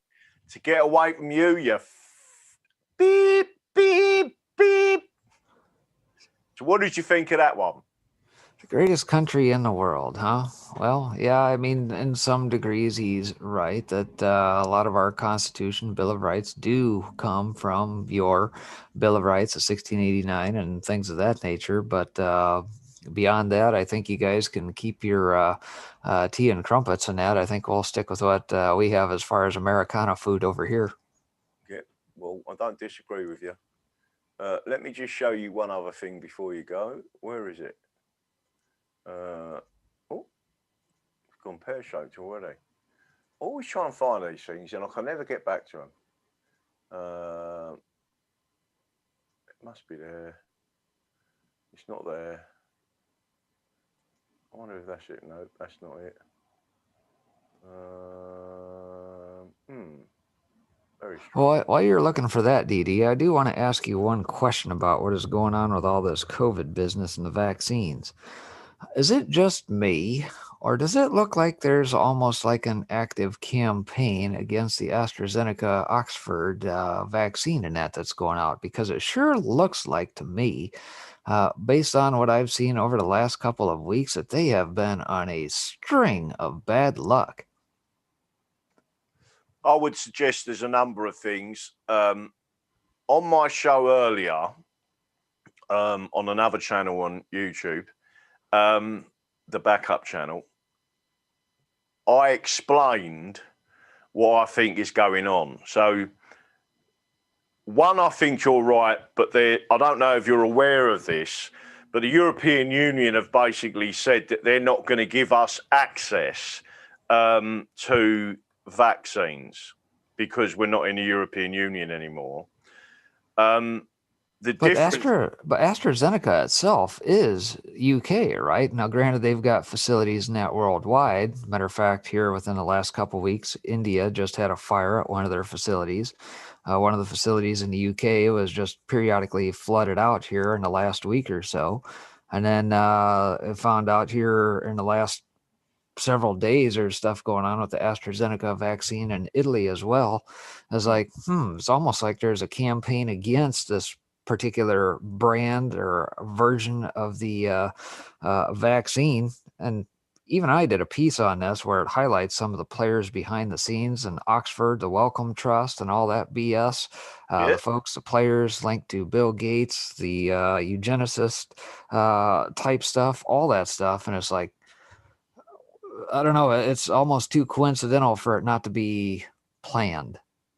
Right. So I think you're absolutely right. One of the things that they're not telling people is that AstraZeneca has got in the Oxford and the Oxford vaccine, not that I'm promoting it in any way because I'm not, they have the facility to produce, which was a slap in the face of the European Union, 300 million doses. And they basically said to the European Union, we don't need you. You need us. And I think that's where the attack is coming from. But getting back to what I said on the show earlier, reference to free other types of drugs that are all natural. One is ivermectin, one is hydroxychloroquine, the other one is fendazole. They are all anti-parasitical drugs and all have extremely good antiviral effects. So, in other words, it's known to whack and get rid of the flu and COVID, and used with another ingredient, it also gets rid of the pneumonia payload of COVID-19. Right. That's been given out en masse in India to its entire 1.2 billion population. It's $3 for a week's treatment. It kills it in 48 hours, right? The problem is, and again, if you look at what happened, they started to remove them. Now, what I said originally, and I'm just going to give you tell me what you think of my thought process, that if it kills flu in 2 days, then people wouldn't be going to buy all of these cold and flu remedies and spending £30 or $30 in a pharmacist going to buy their week's worth of medicine, laying on the settee going, oh, I don't feel well, right? So that's an industry on its own. But then I thought to myself, knowing what I know now with the research that I've done, and this is why they took the channel down, which is why I'm not going to go into detail, right? Knowing what I know now and the research that I've looked at, very good research, original research, and there's a secondary there's an issue. If they was to give out these free drugs independently and say to people that's the cure, don't inject people with the virus, but actually give them in effect the cure for it, and certainly make it a lot milder or kill it anyway, depending on how good your own immune system is.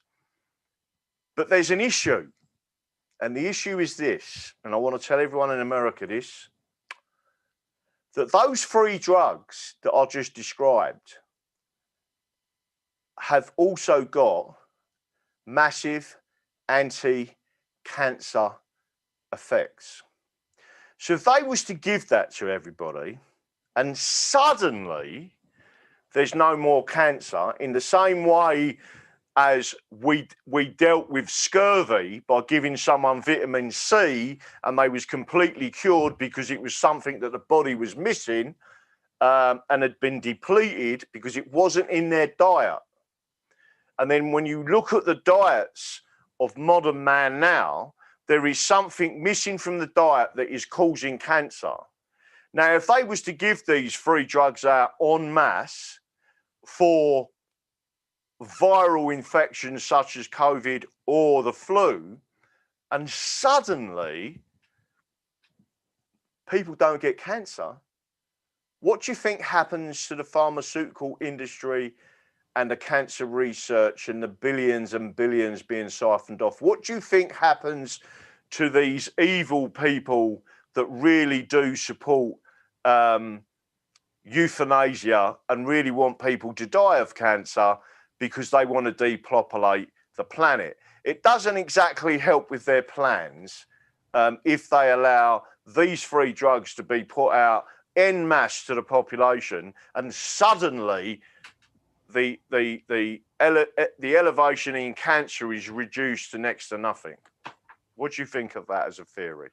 Well, it's plausible, yes. I've talked about this ad nauseum, for the better part of 2-3 years. I don't focus on it every single show, but it's certainly not profitable to them for people to be healthy and know things about nutrition and how to support their own immune systems. It's not profitable to them.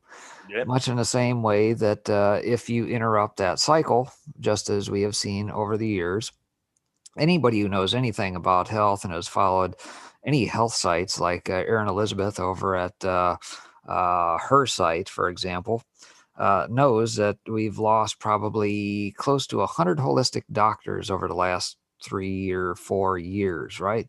Yeah. What is it about these holistic doctors that they know that they just get Arkansas-sided suddenly? What do Yeah. they know? I Well, agree. they know how to treat cancer. They know how to treat various other diseases and whatnot through immunohealth and other means and ways, right? But unfortunately, if those things were to hit mainstream, it would certainly interrupt the fact that the AstraZenecas, the Pfizers, the GlaxoSmithKlines, and everybody else, they wouldn't be able to get to their $50 billion plan by 2025, now would they? Absolutely. No, of course not. And that's always been their plan. And much the same way you see the Bayers, the Monsantos, the DuPonts, and the like on the big ag side and that pushing chemicals on all the foodstuffs and GMO crops. And just like that, we talk about last week, you had Klaus Schwab and his merry band of bandicoots, if that's what you want to call them, over at Davos, their little virtual setup there, saying, hey, guess what, you little peons? Well, you just aren't going to be able to eat meat like you used to, but you'll be able to eat these mealworms. You'll be able to eat these fake meats, which are nothing but chemically laden BS. It's not good for your body. And guess what that does? When your body introduces chemicals and things that are not natural to it, it rejects it. And you become more susceptible to disease and or cancer and everything else. Things that destroy your gut health. Your gut health is 75% of your health. There's a direct link between your gut and your brain, period. That's known. That's understood. Plenty of studies out there. They can map the genome of the body left and right. They got that up one side and down the other. But what they cannot do and have not been able to do is document the billions and billions of types of microbiome enzymes and things of that nature in your gut. They can't do it. They can't replicate it. No, So they'll exactly flat that. out destroy it and bypass it through vaccines, interject it into your bloodstream, carry it through the blood-brain barrier right into your brain where you become a pile of putty. Well, it's funny you should mention that because, again, I've put out a website earlier on and someone contacted me because someone in the family has got Alzheimer's, and they said, do you know of any natural medication for Alzheimer's? So what I said was, and I had done some research on it, and I asked someone who runs a completely natural website, and I know him quite well, and he said, that is the best thing you can use. Coconut oil? Yeah, unrefined. Right. So it's coconut oil, 100% raw virgin, perfectly pure. And basically all it is, it looks like lard or fat, right? I've literally had a tablespoon full of that today, right? And that's something, so I explain to people, once a week, you also need to put a cupful of this in a bath and just relax in the bath. And there it is there, Epsom salts. And what happens is you create a situation where your body then has what it needs to descale inside your brain and get the electrical impulses working properly and the chemical reactions working properly. Because what Alzheimer's is basically the scaling up of your brain because you haven't descaled it. You've been missing something, which is basically these type of things from your diet.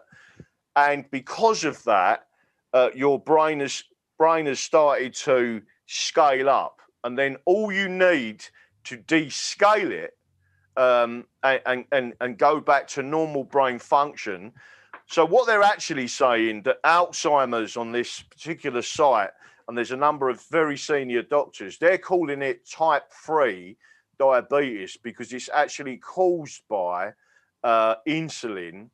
And it's one of the effects on the brain and certain things being missing. And what you're doing is potentially, not for everyone, but for the majority of people, if you take or include coconut oil, either take it medicinally or use it in your cooking, mix it in with mashed potatoes, etc., and bath once a week with a cup of Epsom salts, you'll basically reverse Alzheimer's. And again, they don't want to tell you that. They don't want to tell you there is a very cheap, natural way of helping your own body deal with the issue. My firm belief is that every ailment we have got in our bodies is because of our modern, what they describe as a healthy diet, which is actually unhealthy. And if we return to the old ways, then the earth gives us everything that we need to live a healthy life. And it is being removed by corporations and their quest for profit. That's it. Well, and to that end, again, think of folks as they get advanced in age, they start to lose their brain function and things of that nature. What's the other thing that they're doing? They're visiting doctors a lot. They're getting vaccines to prevent sickness. And every time that they get a little injection, whether they go get a flu vax or whatever, prior to 2020, when all the COVID business started, right? You run down to your local Walgreens or your CVS. Hey, flu shots are in, flu shots are in. Everybody piles in, goes and gets their flu shots. What exactly is in those flu shots? Do you honestly believe that the big pharma folks actually took things like thimerosal out, which are small portions of mercury? Do you honestly think they quit spraying in the skies above heavy metals and things of that nature, where you actually get aluminum inside your body and take that in? All of which, if they start to break the blood-brain barrier and that lodge themselves in your brain, tend to cloud your brain functionality whatsoever. Yes, there are means and ways that you can detox that. I used to follow Edward Group. He used to be on Alex Jones. A lot of AJ's products and that used to come from his place. He actually has a site of his own as well, where you can get a lot of detox type products and things of that nature. Same reason, for the very same reason. Bottom line, don't put in your body what you can't spell on a label. Things like high fructose corn syrup, HFCS, which they've renamed to something else here as of late because people caught on to that. That's indigestible. Same thing with what the heck's the salt? Monosodium, MSG, monosodium glutamate, MSG. That's another one. A lot of people, if you've read over the years that had kids or anything that may have taken vaccines, things of that nature, you find periodically you'll come across articles where people have actually eliminated all MSG out of their diet and have started to reverse the functions of autism or slight variation, Asperger's and that nature. So all those things tend to play off one another, things that are not normal to your body. Yeah. Well, listen, I am majorly enthusiastic about the next stage of my life being completely natural, doing as much as possible to now. I just think to myself, I'm nearly 60, not quite there yet, but nearly there, right? I've already, I'm taking these certain supplements and I'm now doing things that these other alternative people, and I just think to myself, if I'd carried on the way I was living, I'll probably be dead by the time I'm 65, at least, probably even 60. I personally believe I've now got a new lease of life that could take me into 80, 90, and that's even with having a previous heart attack. Some of the stuff that I'm looking at now, I'm absolutely amazed at. I do not trust governments. I do not trust the pharmaceuticals. Everything that I've looked at that President Trump has done, in relation to trying to push back on the pharmaceuticals. I honestly believe that the reason why they was trying to crush HCQ, ivermectin, and fenbendazole from the mindset of the people out there watching this now is because if you go out and take that, you're eliminating cancer from your body, and that causes them a massive financial issue. Well, DD, in case you hadn't noticed, all was changed on January 20th, don't you know? Because mysteriously, after a new president is sworn in, then disease magically starts to go away. And wouldn't you know, HCQ, all the browbeating, everything that was going on up until January 20th of this year, suddenly got reversed? The Lancet mysteriously retracted their statement saying HCQ is okay. And even Facebook, with their oversight board here in the last week, reversed this decision and says, oh, we're sorry. We made a little mistake. It's okay to talk about HCQ again. Well, again, I think everyone out there with any common sense can see what's going on. Now you've got to look at it a different way. Instead of pushing out HCQ, ivermectin, or fenbendazole, they won't do that. What they'll do, because they have to do it, is to say the virus is over, we've controlled it, we've won, and everyone goes cheering. And they never released those three drugs on a mass scale to the population, bringing down the cancer deaths all over the planet. So you've got to see this. It's cynical, but I say to everyone, I say it to you, I say it to everyone out there, look at history, look at the most prolific serial killers in the world, and all of them were doctors. Just think about that. Interesting. All right, DD. Well, I'll get out of your hair. Looks like you got a little bit left here, so we'll talk to you again on Sunday. Take care, man. No worries. Be lucky, my friend.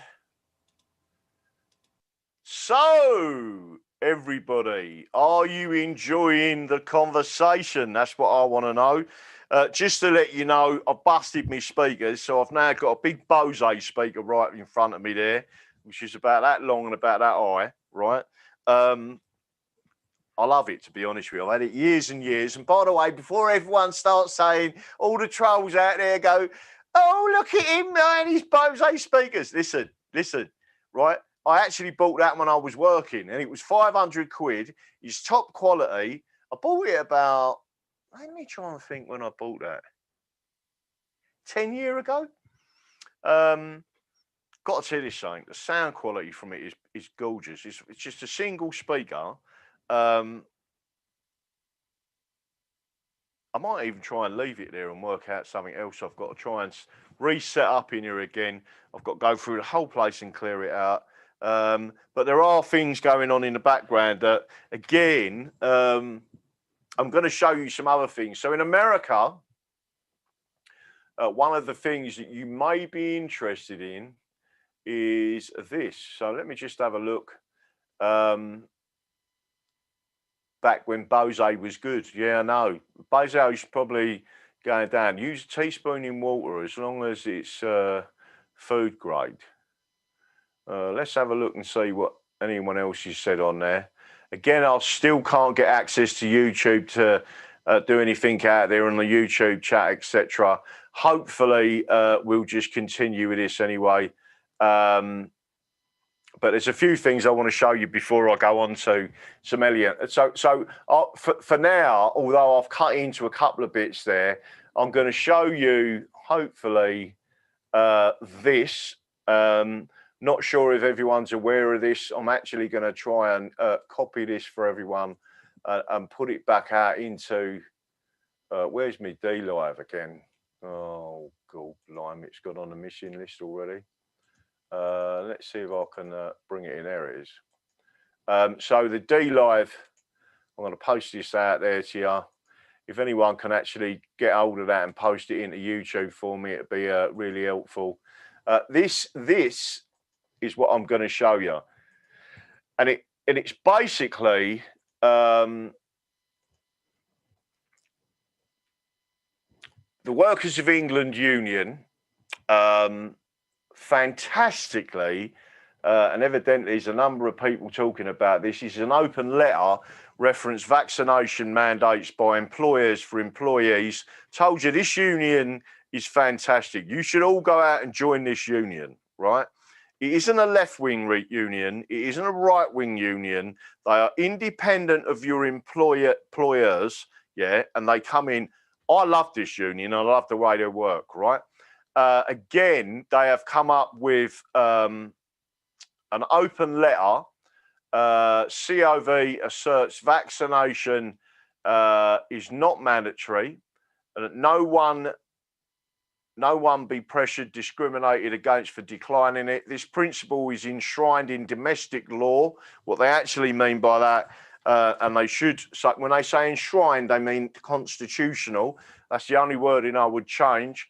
It makes it inequitable, potentially unlawful for any employer to seek a mandate for the vaccine, right? And this has been put out by the UK Medical Freedom Alliance, the Lawyers for Liberty, which again, Robin Chilbrook is part of, and the Workers of England Union. You can download the letter there.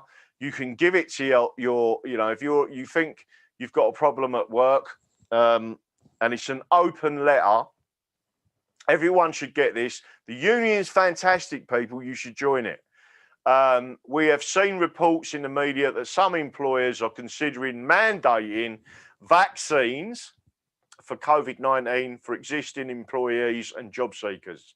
We've also been contacted by several worried and distressed individuals who are being told by their employers that they are required to have the vaccine as a condition of their existing employment. We are most concerned by these reports and the potential inequitable treatment of employees or job seekers by employers. As such, we feel compelled to write this open letter to assist individuals who are affected by any such inequitable treatment. This letter is not intended to give, nor should it be taken as giving, any legal advice or medical advice. Anyone reading this letter who has any concerns or queries should take their own legal advice and seek any medical assistance as appropriate or necessary. Preliminary. It is an established principle in English law that an individual with the capacity to consent cannot and should not be compelled to have any medical treatment against their wishes. This is further explained below in the section dealing with informed consent. Now, this is really important, people. The Public Health Control of Diseases Act of 1984, Section 45E, provides that regulations made under certain sections of the Act may not include provision requiring a person to undergo medical treatment. Medical treatment includes vaccinations and other prophylactic treatment, right?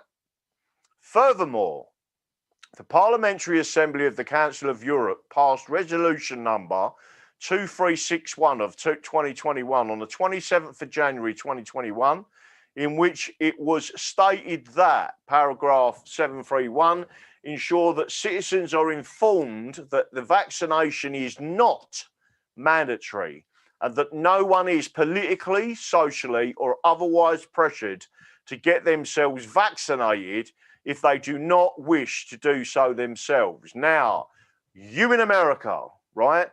I would suggest you go to this website and you download this letter, because the consent, the informed consent under English law is the principle of our Constitution and the principle of English law, which the United States of America also uses, right?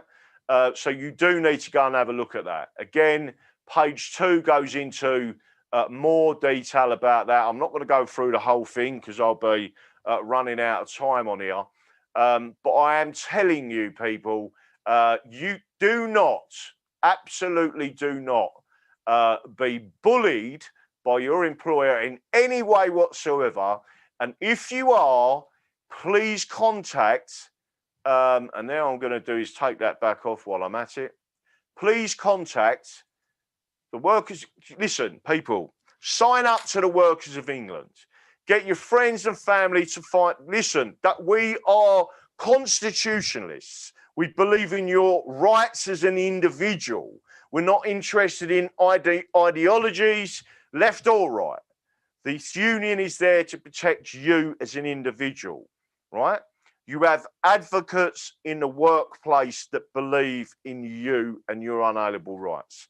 I would suggest you go and join them, and I would certainly suggest that you understand how great this union is, right?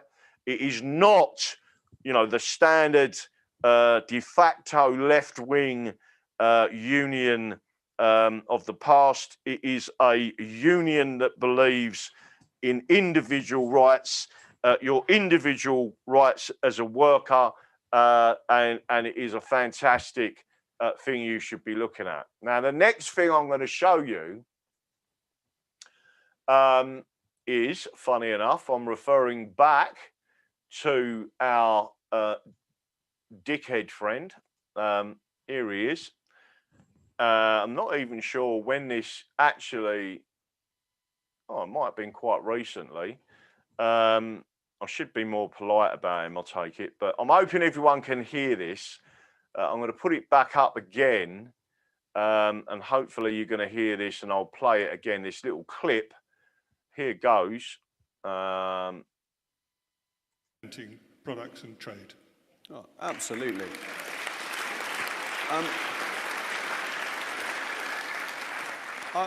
I know it's nice and polite to be modest, but let's for once be immodest and recognise the United Kingdom is the greatest country in the world. Without that. Right. First of all, United Kingdom isn't a country, it's a union. The country is England, and yes, it is the greatest country in the world. And we are aligned completely with the United States of America and President Trump.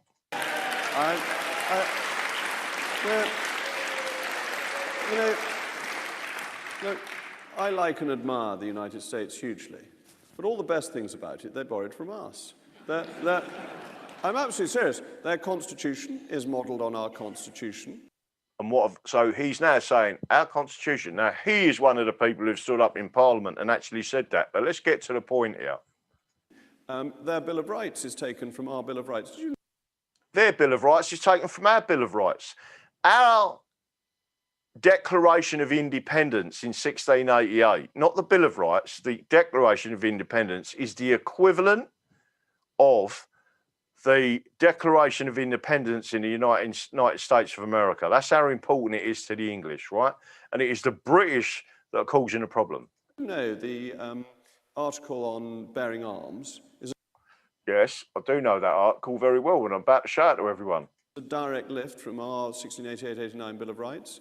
Ours says that we must have the right to bear arms for the maintenance of a Protestant militia. And they've taken out the word Protestant, which relieves me, because it'd be a bit difficult. So, we are the most amazing country with incredible global reach and influence, and a wonderful country to live in. Why on earth would anyone want to live anywhere else? Thank heavens. The Mog of the Week. So there it is, people. What I'm now going to do is click over and show you the English Bill of Rights. And there it is. Now, the Bill of Rights, as everyone should know, there's a number of things with this that people really do have to understand their Bill of Rights, right? I'm going to go back and refer to a couple of other things in a couple of seconds, and I'm going to show you again the cards that we're now printing up. So people, we have got an opportunity now to push forward on the English Constitution and to remove the British, and we intend to do that. And it is with your assistance that we're doing it, right? Now, if we go down, there was 13 wrongs and 13 rights, and as you can see from there, you will see where it is. Dispensing power, 1, 2, 3, 4, 5, 6, 7. So our Article 7, is subject arms. And there it is. I've highlighted it in blue for you. You probably can't read it on the screen. But what I will do is read this out to you. That the subjects which are Protestants, and there was a particular reason because it was the Catholics that was disarming, the Catholic king that was disarming us, meaning the militia, to protect, who was protecting the realm of England, right? May have arms for their defence suitable to their conditions. That means what you can afford. So if you can afford an AR-15, and just to make sure everyone knows, AR does not stand for assault rifle, right? It stands for armor light rifle. It is no different in reality to a 9mm semi-automatic pistol, right? In terms of instead it holds 15 rounds standard. So it's an armor light. It's a particular type of mechanism, very similar to the Kalashnikov. It's a certain type of mechanism. It has not got repetition. In other words, it cannot be. An AR-15 is not fully automatic. That is why people was buying what's known as bump stocks. Now, all the bump stock did was it took the recoil, you touched the trigger, and the bump stock hit your shoulder as fast as it could, and it appeared that it then was a mechanism of making it into a fully automatic weapon, right? Now, in some states in America, you're allowed to have fully automated weapons, right? In many states, you're not. But let me just say to you, an AR-15 is anyone says anything to you out there about it being an assault rifle, and it is not an assault rifle. It is an armor light 15. That's it. That's what it stands for. It is a type of mechanism, basically the trigger mechanism and the actual mechanism of loading the bullet and ejecting the bullet. Inside there is where the AR part comes into it. Now, it then says at the end of this, as allowed by law. What does that mean? Well, I'll tell you what it means. Because I have done an exceptional deep dive, and that information is available to Robin. Robin's got my books on that deep dive. He's got the information that he needs, and that is why this is now in the English Democrats' manifesto. It is why we are now pushing forward to say that you have the right to keep and bear arms, and that includes anything, right? Now, as allowed by law, if you look at the convention, and that was the discussions that were going on before the Declaration of Rights, which was the equivalent of the American independence, right? What we actually had a discussion about with King William and the rest of the nobles there was, this is the common people. We said we need to be armed because of what's happened before. They've disarmed us, they've done this, they've done that, etc. And they said, okay, fine.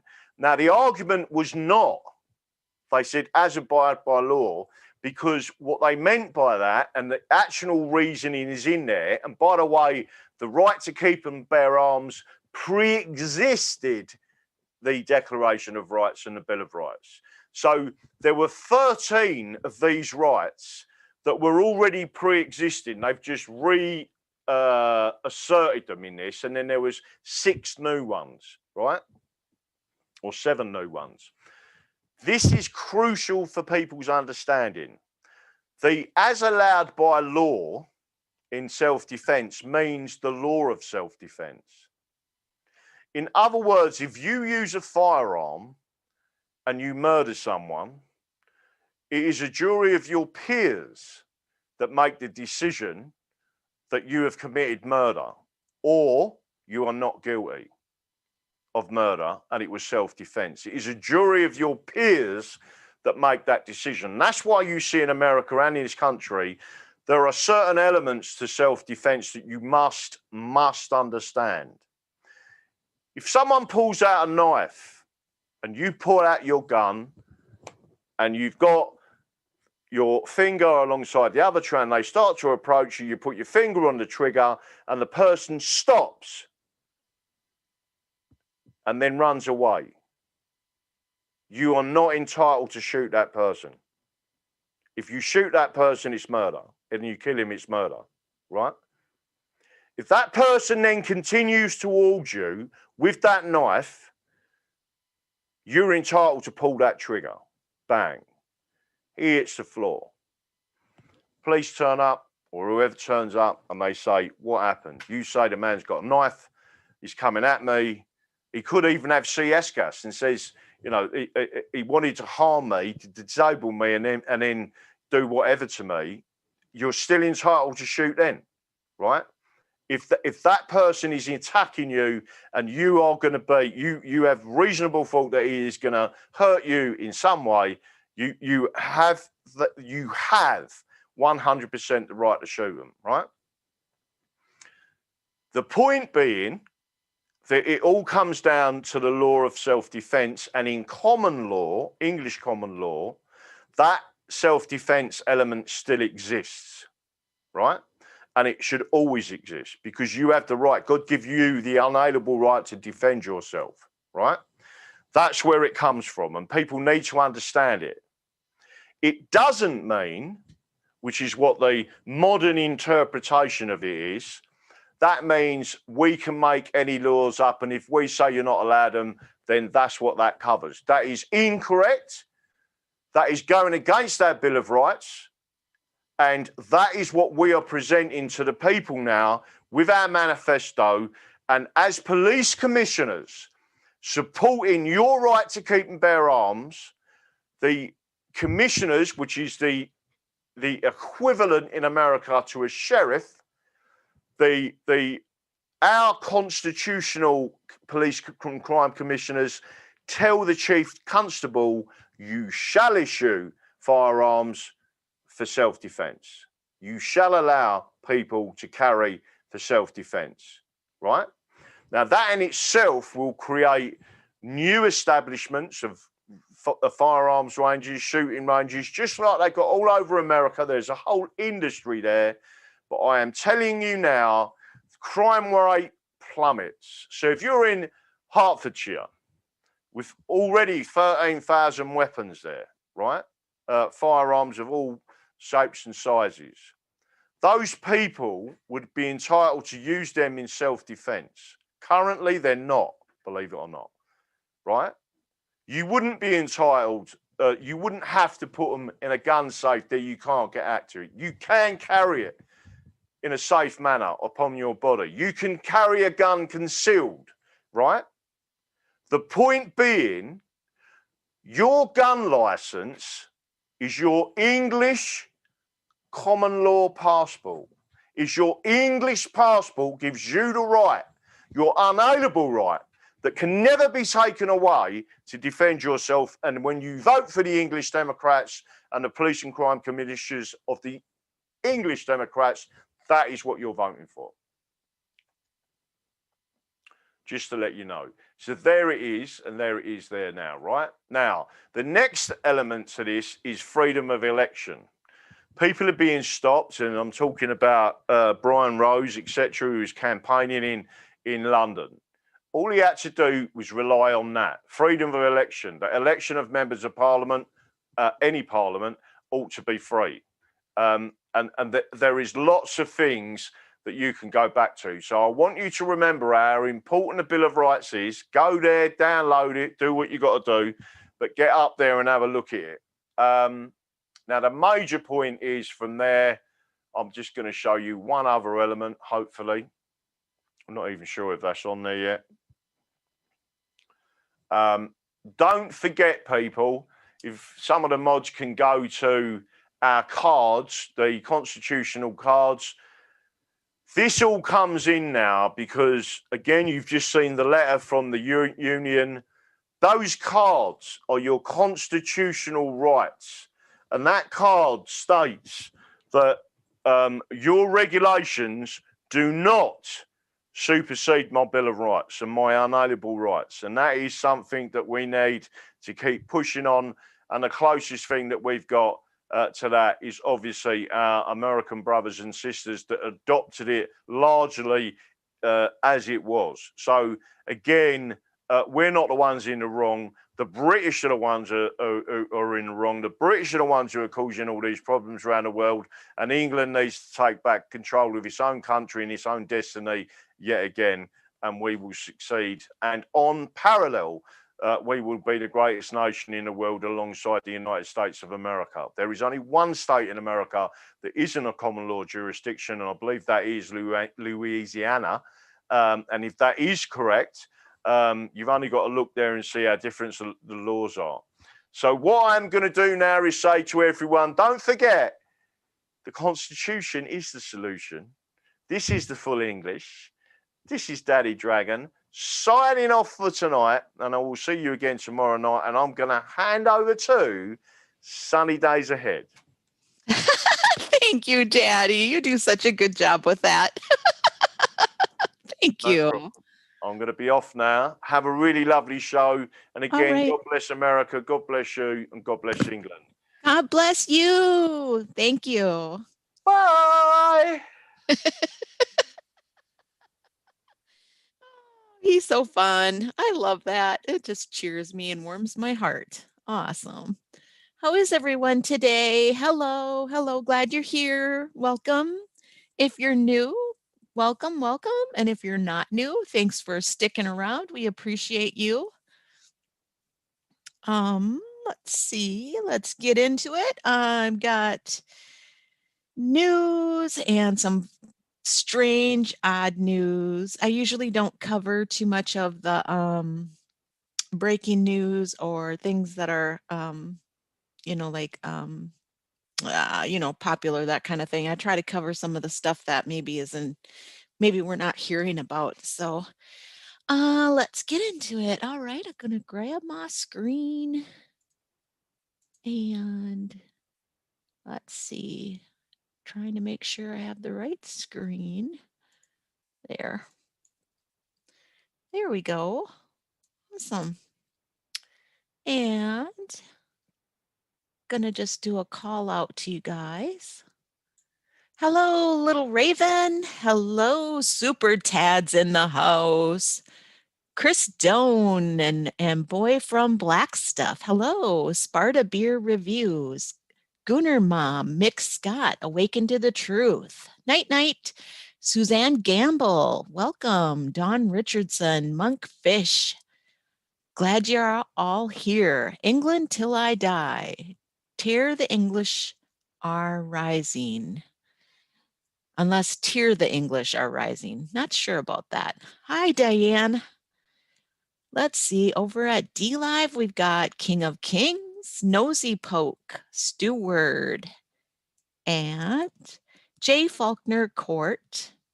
Good night, Tracy Truthism, Ray Edmonds, King of Kings 5x5, woohoo. All right, Caffeine Addict, hello, Tic Tac. Stu Ward, Rod Wright. If I missed any of you, I apologize. Thanks for hanging out with us and being here today. All right. Oh, yeah. I got this up on my computer screen. We are getting 6 more weeks of Bernie memes. That's what we learned on Groundhog's Day. So, yeah. Hey, I'm going to go over a few things I just encountered while I was listening to Daddy Dragon. From Cat Turd, #1 in the USA, politics trending, Alexandria Ocasio Smollett. Woo! Yeah, that's what they're calling it. I bet he got that going. 29.8 tweets. Yep, Alexandra Ocasio Smollett has been exposed. Well, this is kind of interesting, and it goes along with one of my articles. This Cerno, he says, not gonna lie, I don't miss Trump, and I'm kind of glad he's gone. Well, that's too bad, Cerno. But it appears that, if I can find the article quick, he is possibly going to take a run at Gavin Newsom, which will be interesting. He's kind of controversial. A lot of people don't like him. I don't know what his deal is, but anyway, moving onward. All right. Wow. Pelosi says cowardly McCarthy has made GOP the QAnon party over Marjorie Taylor Greene scandal. So interesting that, I don't talk much about this, but it's just so interesting that they can't let it go, that they're always shining a light on it. So Pelosi says cowardly McCarthy has made GOP the QAnon party over Marjorie Taylor Greene scandal. It's the latest fallout from the widening scandal around Congressman Marjorie Taylor Greene's controversial comments. Well, I personally like her comments. I think she's doing an outstanding job of standing her ground and having free speech. But back to the article, it's from the Independent UK. House Speaker Nancy Pelosi blasted her Republican counterpart, Kevin McCarthy, on Wednesday over his cowardly refusal to unseat Representative Marjorie Taylor Greene. Is it cowardly, or is he actually standing up for a change and doing something right? Anyway, back to the article. From committees over her past comments endorsing violence against Democrats, which I don't think she has done, and backing conspiracy theories, mocking him as Q-QA or CA, meaning instead of RCA, he's QCA, a QAnon supporter. McCarthy has chosen to make House Republicans the party of conspiracy theories, and QAnon and Rep. Green is in the driver's seat, wrote Speaker Pelosi in a statement on Wednesday. The Democratic leader was the target of one of Ms. Greene's past endorsements on social media of political violence. That's what the article says. I don't believe that, and I don't agree with that. But there was that. And I thought this was interesting from this Eva Bond. The word is Jill brought back fashion into the White House. They're kidding, right? I mean, really. Nothing personal against Jill, but are these people that blinded by their hate? And then this was just another of the AOS versus AOC. This is kind of interesting. This Ford Fisher does a lot of on the ground reporting. And so, when they're on the ground like that, I noticed maybe, some of them have done this before, but they found a way to license their footage so that when they're on the ground and a news channel buys it, I guess that they actually get paid for it. Because a lot of times we play it on Twitter and that kind of thing, and it didn't have any any logo or watermark on it, I guess is what I'm trying to say. But Ford Fisher, breaking after me spending the last week criticizing at Team YouTube's takedown of my raw footage from January 6th, they have just demonetized my entire channel. They say I produce content that focuses on controversial issues, and that is harmful to viewers. He is like one of the people that has been on the ground with a lot of this footage that actually shows us what is going on. And I suppose that's what they don't like. So, yeah, so there's that. Let's go ahead and I thought this was kind of interesting. I like Corey's digs, and she wrote this on January 29th. Clear your mind and recalibrate. There is no doubt that we are all experiencing some of the most trying times in our lives right now. Emotions are high, swinging like a pendulum from hope to anger, with a little bit of everything in between. Confusion, frustration, and depression have set in for many, while others continue to battle on despite their exhaustion.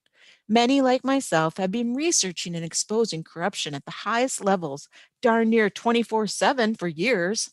It felt much like running a marathon, racing to expose as much as possible so people were equipped with the knowledge they needed to make the best choices for themselves, their family, and the greater good.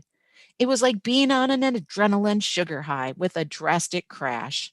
Though it sometimes feels as though we failed at this mission, nothing could be further from the truth. This is only the beginning. That said, it's important to take some time to recalibrate, as different paths lay before us, and we need to be fully fueled for this next journey. A lot of people felt lost and aren't quite sure what to do moving forward, how to fight back, where to live, what choices to make for their families, as new legislation is stacking the shelves in an unlawful dictatorship, and how to discern fact from fiction while misinformation pours out like psychopaths on crack cocaine. And just so I don't forget, this is CoreyDiggs.com. And that's where you can find this article and many of her other digs and investigations. And then going back to the article, my suggestion, unwind, get back to the basics, clean your house, take care of yourself before making any rash decisions or spinning out on social media merry-go-round. A clearing of the mind and cleansing of the space is absolutely necessary because this is a psychological battle, first and foremost. Get your head on straight to open the way for faith, battling the spiritual warfare front. Once you're balanced in those two areas and have fully recalibrated, then the physical aspects will come much easier, more clearly, and be more manageable. To clear the mind, you have to unplug from all exterior noise and distractions, and not just for an hour. This will likely require days. For anyone suggesting that you can't leave the battlefield right now, you can. It's temporary. If you don't take time for training, you will be useless to yourself and those around you. And by training, I mean the battlefield just changed direction and kicked up 10 notches. It's necessary to be able to hear yourself above all the chatter, to see with a new set of eyes, and to balance yourself accordingly. They are rapidly trying to change the game with intimidation and trying to propel you into a tailspin. Don't let them. Hey, and I just want to say too, before I forget, that Soko, the owner of this channel, tells us these very same things in similar ways. And for that, I do a call out, Soko 5x5. Hope you're listening. Unplug for a bit. Oh, let's see. Unplug for a bit, turn off notifications and the leaky valve that is constantly dripping propaganda into your mind. Shut it down. No matter how smart you may be, a constant inflow of visuals, content, sound bites impact the brain. Clean your house, organize files on your computer, and get things in order. Clutter around you and your clutter in the mind is a recipe for disaster. Put in all of these little sensory items that bring you to a more peaceful state of mind, such as a scented candle, incense, wind chimes, music, fresh air from a cracked window, even in the wintertime. Boy, I don't know about that one. It's pretty cold up here in the north and the wind blows pretty hard. Fresh flowers, etc. Stimulate your senses so your focus remains positive. Do something wild that gives you a sense of release, laughter, or inspiration. Jam your favorite tunes and dance like a fool throughout your house if that's what makes you feel good. It's a great release. If you have neglected your health, go over these past several years, get back to it. Allow yourself to sleep in or take naps, get in a run, yoga, qigong, weights, bike ride, or whatever raises your energy. Consider meditating or sitting silent in nature in front of a sunny window inside and let your mind settle. Be still. Disciplining the mind to be still will be quite valuable moving forward. Release the anger, betrayal, or hopelessness you feel and focus your emotions on the feeling of your love you have for the people in your life. Hold on to that. Some folks believe that all of this will turn around in a short order. Justice will be served, and we will have a beautiful new country. I certainly see all the moves being made on all sides and hope that some of this comes to fruition. But either way, the battlefield has changed and a recalibration is needed. This movement has become 80 plus million strong, making up 25% of this country. And the first step to taking it back is clearing the mind to see with precision and having the energy and stamina to endure and slice through the BS. Once the mind and faith are restored, the planning, organizing, and implementation needs to be carried out by those with the aptitude and skill to lead on local levels across the entire country. People from all walks of life with all different skills will be needed to create and build systems that slice straight through the heart of this false reality of a humane world they wish for us.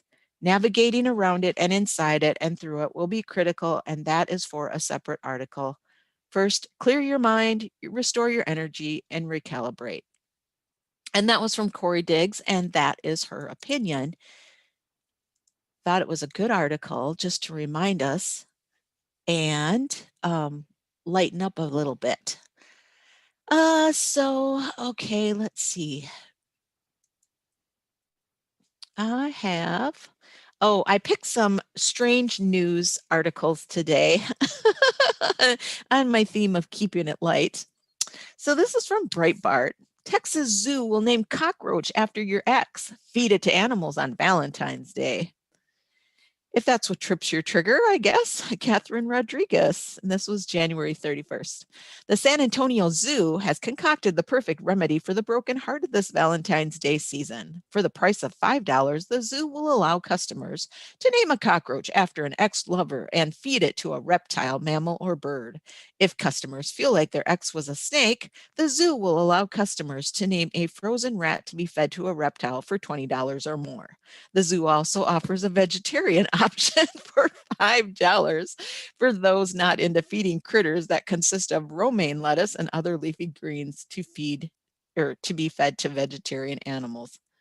So it's all part of the zoo's second annual Cry Me a Cockroach fundraising event, where on February 14th, the zoo will live stream and the feeding frenzy on all their social media channels. Well, I thought that was kind of funny. Here's another strange article, and I keep wondering about these.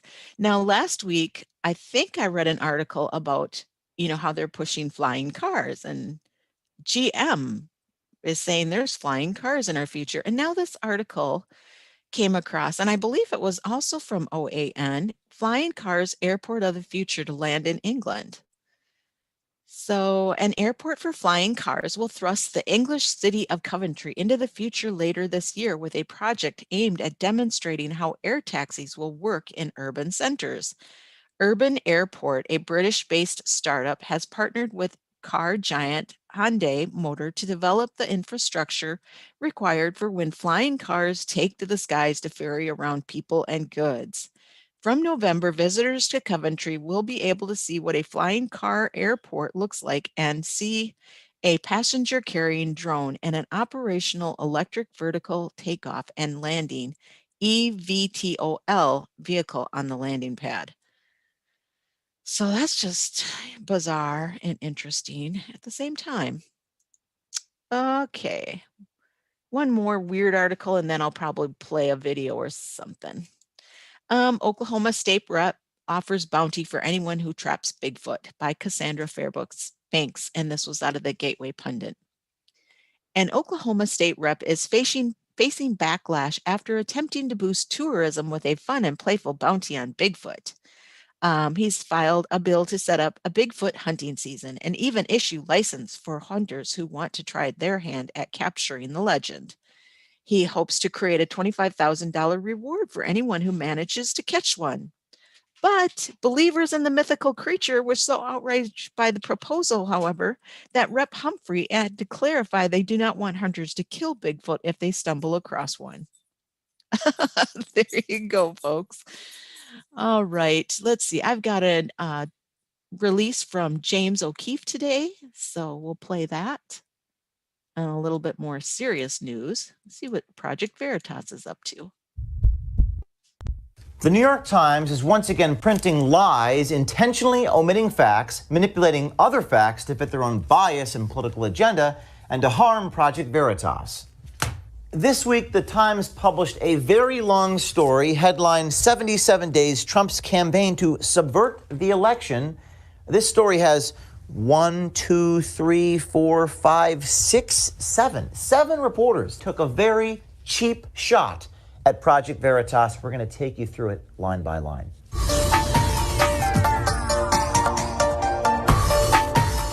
So in this A-section article from the New York Times, I wonder if they're going to call this an unverifiable expression of opinion, with 7 bylines and even more unnamed sources. The New York Times references Richard Hopkins. That was the mailman in Erie, Pennsylvania. You recall, he's the one who overheard his supervisor and the local postmaster talking about backdating late arriving mail-in ballots so they could be counted. As you recall, Hopkins was the whistleblower, the mailman. We interviewed him, and he told us on the record the following. So I was able to listen in, and I heard him say to the supervisor that they messed up yesterday. I was like, oh, what did they mess up on? And he told the supervisor that they had postmarked one of the ballots for the 4th instead of the 3rd, because they were supposed to put them for the 3rd. The New York Times then says in this article, quote, earlier that day, however, the postal worker had recanted his statement in an interview with federal investigators, even though he continued to push his story online afterwards. His affidavit, it turned out, had been written with the assistance of the conservative media group Project Veritas. Hopkins, a combat veteran and a family man, had only one good reason to tell us this story. It was true. He didn't like it. He guessed, later to be confirmed, that coming forward with the truth could cost him his job, but he did it anyway. Postal Service moved quickly, not to investigate the allegations, no. Instead, they sent an agent from New York to Pennsylvania to intimidate Hopkins and, quote, harness the storm. Hopkins secretly recorded that interrogation, and thank God he did. Let's take a listen. This storm is getting crazy, right? And it's out of a lot of people's control. And so the reason they called me in is to try to harness that storm, try to reel it back in before it gets really crazy. I'm not, well, I am actually. I am trying to twist you a little bit because in that, believe it or not, your mind will kick in. Okay.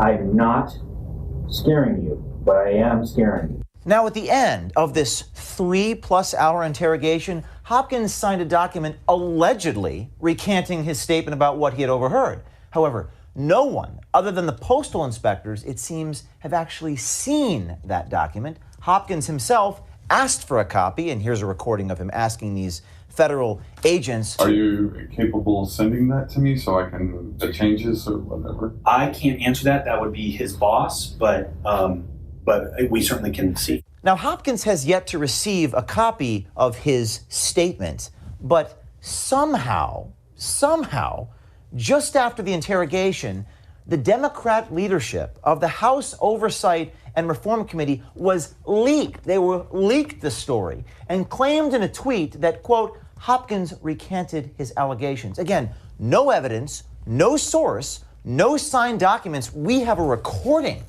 of Richard Hopkins and these federal agents. They have nothing. The Times took it as gospel. No corroboration, a flat and complete denial by Hopkins himself, again on videotape, and a recording of himself with the federal agents, and still, the New York Times reports it as a fact.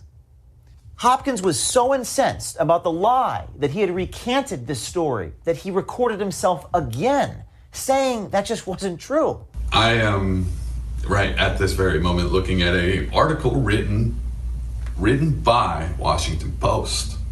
It says that I fabricated the allegations of ballot tampering. I'm here to say that I did not recant my statements. Now, you would think that a paper with the reputation of the New York Times would want to see that document before reporting it as fact. But even if they had seen the document, Hopkins says he was coerced. The tape of the interrogation proves it, and that tape is online. But the Times doesn't want to report that story. Now, we are suing the New York Times for defamation over a different story where they lied about us. On this latest travesty, we just want them to tell the whole story. When it comes to serious reporting, omission of facts can be just as dangerous as outright lies. We here at Project Veritas believe in truth and telling the complete story.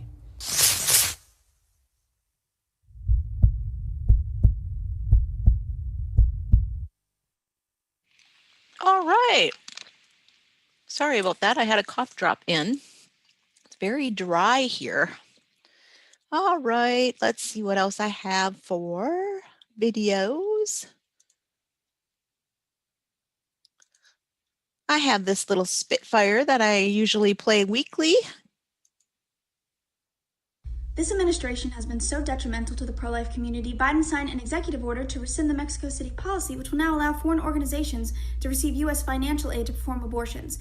So apparently when Biden said help was on the way, he meant my money is on the way to help other countries perform heinous acts that apparently go against my values. So funding abortions worldwide while the media paints you as a devout Catholic. Ironic. He also plans to reverse Trump's Title X and restore funding to Planned Parenthood for abortions. I have never seen an administration this hell-bent on making sure abortions are a regular normal occurrence while making sure the people help pay for them, especially considering he's a practicing Catholic. Religious or not, my money should not go to the killing of your unborn child. If you choose to take part in an activity that you know you can get pregnant from, if you choose to not take responsibility for your actions, if you choose to end a life, you should be the one paying for it. My money will not be going towards killing an innocent life because you can't keep your priorities in check. You do not need science or religion to tell you that ending an innocent life is never the answer. I like that she tells it just like it is in plain English. I'll drop that one in the chat. Anybody wants the link for Real Alex Lanes? She's still on Twitter. I do believe they had taken her off one time, but oh, I thought I lost maybe my account. It said something about yeah, anyway. All right. I like Grace Ann Kelly. Corona. It's been so helpful to hardwire and condition our children's minds. We've conditioned our children to think that if they don't social distance, overwash their hands, and cover their beautiful faces with masks, that they're going to spread their germs and kill their grandmother. So even if she dies of anything, they're going to think that they did it. We've conditioned our children that mommy and daddy don't think for themselves, that the government know better than they do. Turn on the 9 o'clock news and don't critically think. We've conditioned our children to trust the government over our own intuition.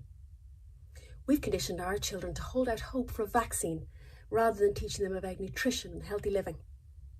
We've conditioned our children to sit in front of screens and not be with their friends, and play and fun don't matter. We've conditioned them that love doesn't matter, and unity and hugs. We've conditioned them to stop living and lock down. We've conditioned them to choose fear over faith every time. Wow, I'm hearing more and more about how the lockdowns are affecting people. I think a lot of people who were thinking about that realize that, and now they're finally reporting on it.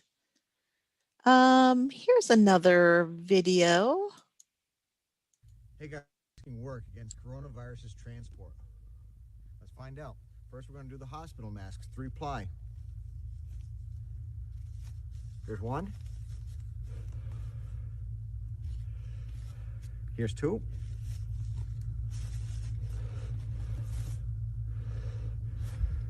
Next, we're going to try a cloth mask. Remember, we want to stop this moisture that's coming out of our mouth because that's what COVID rides on. Here's one. Here's two.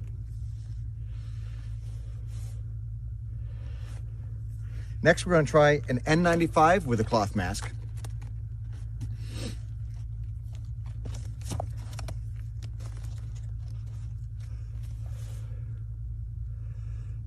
There's one. Here's a cloth mask on the N95. Hey guys, does double masking work against coronavirus's transport? Yeah, so no double masks. Thank you very much. Another thing that our expert, media expert, Fauci says. Yeah, so okay, going back to some news articles. Let's see what else I had. All right, this was interesting out of Breitbart. 41 Hollywood celebrities who tweeted support for the Lincoln Project. Yep, there they are, our woke celebrities who enjoy telling us what to do and using their popularity and their access to us to tell us what to do and what we should think. Sadly, I continue to hope that people will continue to break that spell and walk away from Hollyweird. Let's see. Well, this kind of, I saw this and I really didn't hear anyone talking about it. This was Conservative Brief. Top member of Supreme Court bar resigns, cites bias for Trump. And this was from January 27th by Martin Walsh. It came as a stunner to everyone who follows the Supreme Court of the United States, but in the age of anti-Trumpism, one man has reached his end. Retired Hawaii State Judge James Dannenberg has decided to resign from the Supreme Court bar in a scathing letter to Chief Justice John Roberts. The spent 27 years on the District Court of the First Circuit of the State Judiciary and also served as an adjunct professor at the University of Hawaii Richardson School of Law. He submitted the letter on March 11th, and a copy found its way to the liberal news website Slate, who published it. But I'm not going to read it, but he, I hereby resign my membership in the Supreme Court bar. He took issue with Chief Justice Roberts. And then there was this in WND that I found, and it says trickery, fake animal tragedy boosted globalist great reset. Davos billionaires in tears over natural behavior blamed on climate change by Art Moore, and it was published January 31st. One of the most emotionally powerful drivers behind the World Economic Forum's claim that the world faces a climate emergency turns out to be something quite different than advertised. At WEF's prestigious gathering of global elites in Davos, Switzerland 2 years ago, a clip from the Netflix documentary series Our Planet was premiered by the narrator Sir David Attenborough. It featured the heartbreaking scene of walruses falling off a cliff in Siberia to their deaths because of climate change, bringing millions of the billionaires and political leaders to tears. Attenborough said global warming caused by mankind had melted the walruses' natural hunting grounds.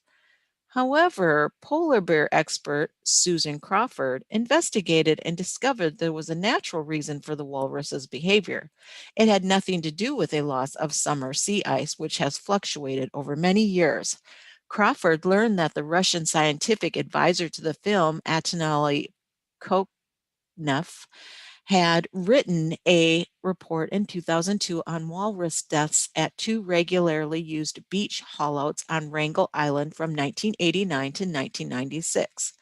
At the time, the walrus population numbers were much lower than today, and the extent of the summer sea ice was much greater. Koknev, Crockford wrote, concluded that stampedes initiated by polar bears were responsible for most of the walruses found trampled to death. This means Koknev knew that the polar bears nearby were a huge risk factor for walrus stampedes over the cliff, but went along with the official Our Planet narrative that no polar bears were involved and only lack of sea ice and poor eyesight were to blame for the carnage presented in the Netflix film, she wrote.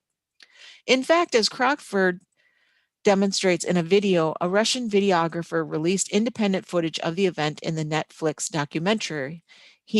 His video shows a polar bear above the panicking walruses on the cliff. So, can't believe everything we see. Let's see. So here's another weird news of the weird type item. This was out of RT, and it's Nessie fans, brace yourselves. Huge mysterious skeleton on Scottish beach sends online rumor mill into overdrive. And this, oh gosh, this was 11 months ago. Oh, I'm sorry, but I'm going to show it anyways because I thought it was really interesting. So Loch Ness Monster fans, and I had never heard of it, Loch Ness Monster fans and conspiracy theorists may want to avert their gaze now as a giant rotten carcass has washed ashore on the beach in Aberdeen, Scotland, fueling widespread rumors of Nessie's demise. Isn't that wild? That finding that skeleton? I'll have to look up what it is. But God, that's pretty wild. It's so big.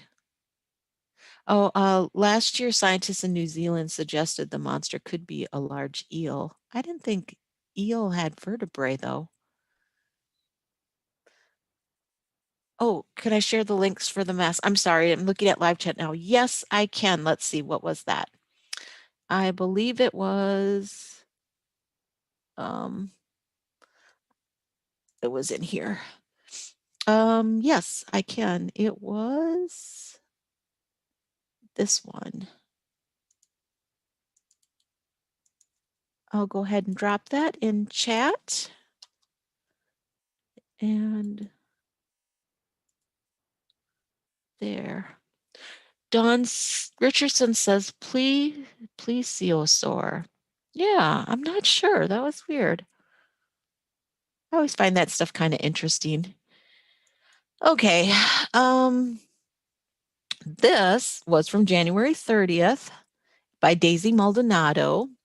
Steve Mnuchin's wife, Louise Linton, is coming out with what might be the most tone-deaf movie of the year. Steve Mnuchin. Donald Trump's former Treasury Secretary Steve Mnuchin's wife, Louise Linton, is making her dictatorial debut, and her upcoming film only highlights how truly disconnected from the world she is. Linton wrote, directed, produced, and starred in the new film Me, You, Madness, and plays opposite of Gossip Girl's Ed Westwick. Her character in the film, Catherine Black, is a materialistic, narcissistic, self-absorbed misanthrope hedge fund manager. At least that's how Linton describes her. The trailer for Me, You, Madness was shared this week in the midst of, well, the madness that ensued at Wall Street, which was perfect timing to make an extremely tone-deaf entrance into Hollywood. Yeah, I think that's kind of funny, just because Steve Mnuchin is actually was a director-producer, which a lot of people don't know, and some people do. Let's see. Ground control to major lawsuit. Dubai launches space court. I think I'm going to do another video, and I'll be right back. Let's jump to this. Prager's always got good stuff. Do you feel the Constitution has any relevance to you at all? I mean, when you put it like that, to answer that question, no. I'm Ami Horowitz, and I'm here on the campus of Yale University, where the students are our future thought leaders. The U.S. Constitution is the guarantor of our rights and the foundation of our freedoms. Or is it?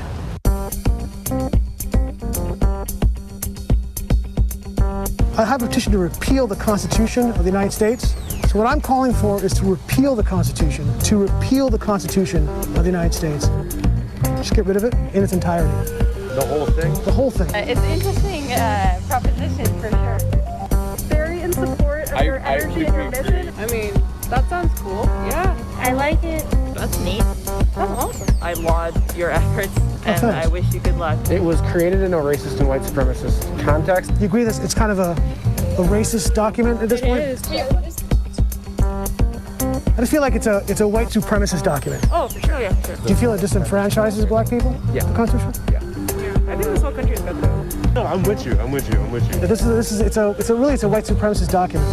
No, I definitely agree. Yeah, Very much drafted in white supremacy and everything that you said, I agree with. I say burn it down and then, Construct race from the ashes. Yeah, Right. honestly, yeah, we're at that point. Don't forget to vote.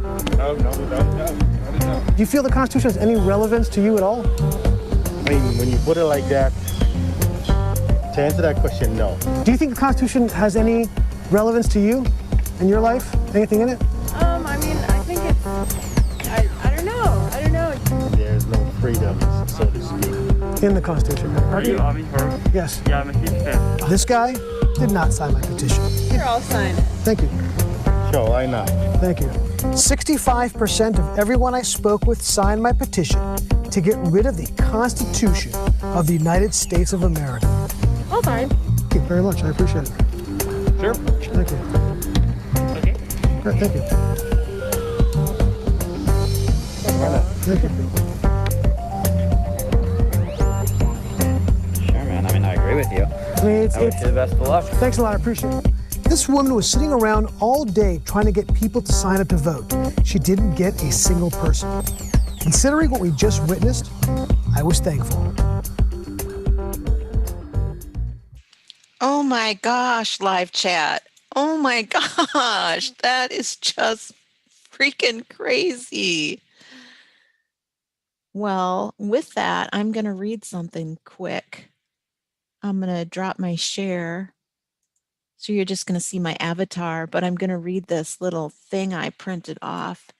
And this was from Gab, and her name is Joanne at JJ Flawless, I believe. And I just thought this was so fitting for my own experience. And she wrote this: because of Trump, I learned about the federal bureaucracy. Because of Trump, I learned about how Congress works. Because of Trump, I learned about tariffs.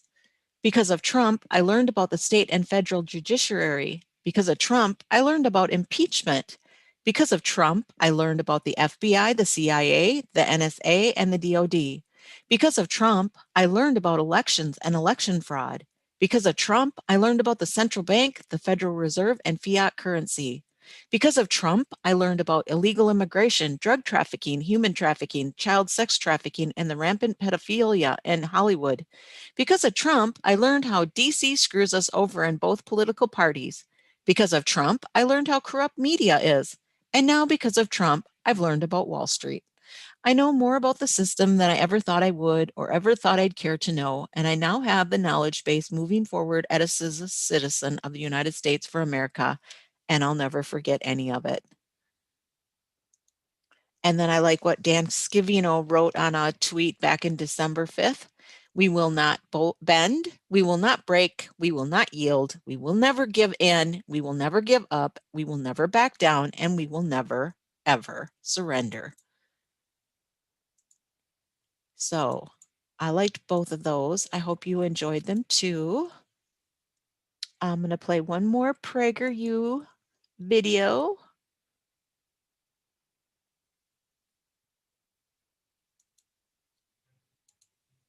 Look at what the conservative ideas are.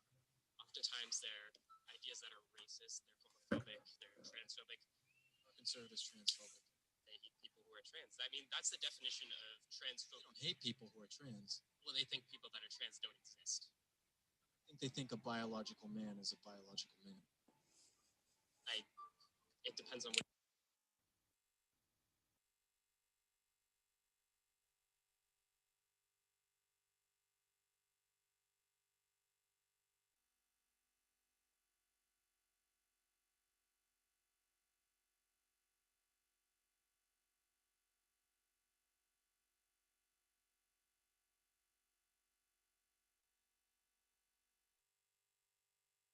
I'm sorry, can you not hear that at all? Can you hear me? Can any, oh, very low volume. Oh, weird. Okay, I don't know what happened to that. I'm not sure if it's the video or my sound is way up. I'll try it again. Let me know if it's still low, and then if it is, I'll just won't play it, but thought it was interesting. Look at what the conservative ideas are. Oftentimes they're ideas that are racist, they're homophobic, they're transphobic. Or conservatives transphobic. They hate people who are trans. I mean, that's the.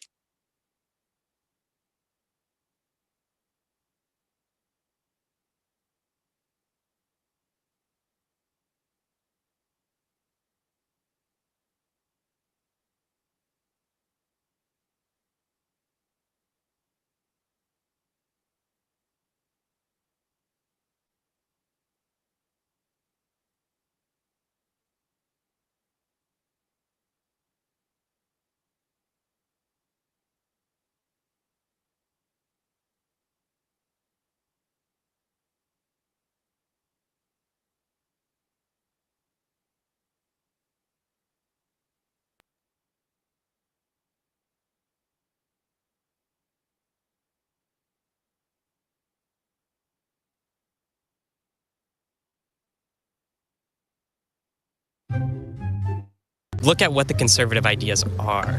Oftentimes they're ideas that are racist, they're homophobic, they're transphobic. Are conservatives transphobic?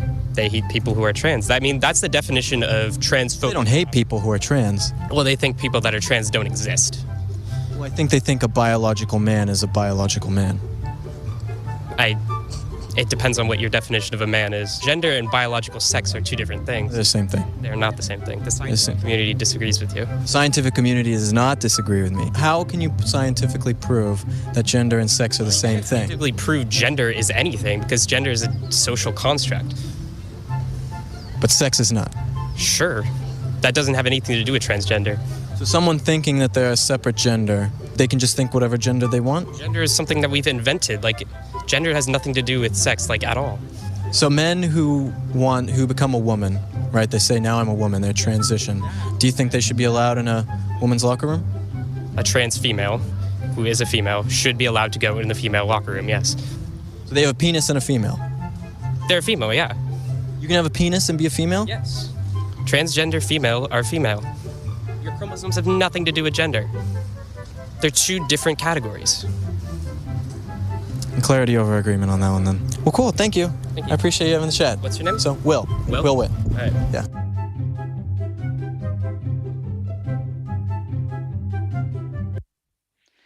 Oh my gosh, you guys. I don't know if I was muted too, like when I was explaining to you what I did, that I wasn't sharing the screen and that's why you couldn't hear. So I was having a giggle attack.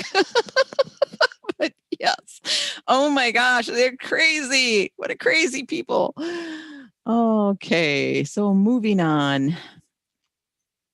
Yeah, I was laughing at myself. Oh my gosh. Okay, so from RT, ground control to major lawsuit. Dubai launches space court to settle celestial corporate disputes. This was from February 1st, 2021. More crazy news. The UAE has staked its claim to the emerging market of space-based lawsuits, unveiling a global courts of space to get ahead of what it hopes will be a raft of new litigation as commercial activity in the celestial realm grows.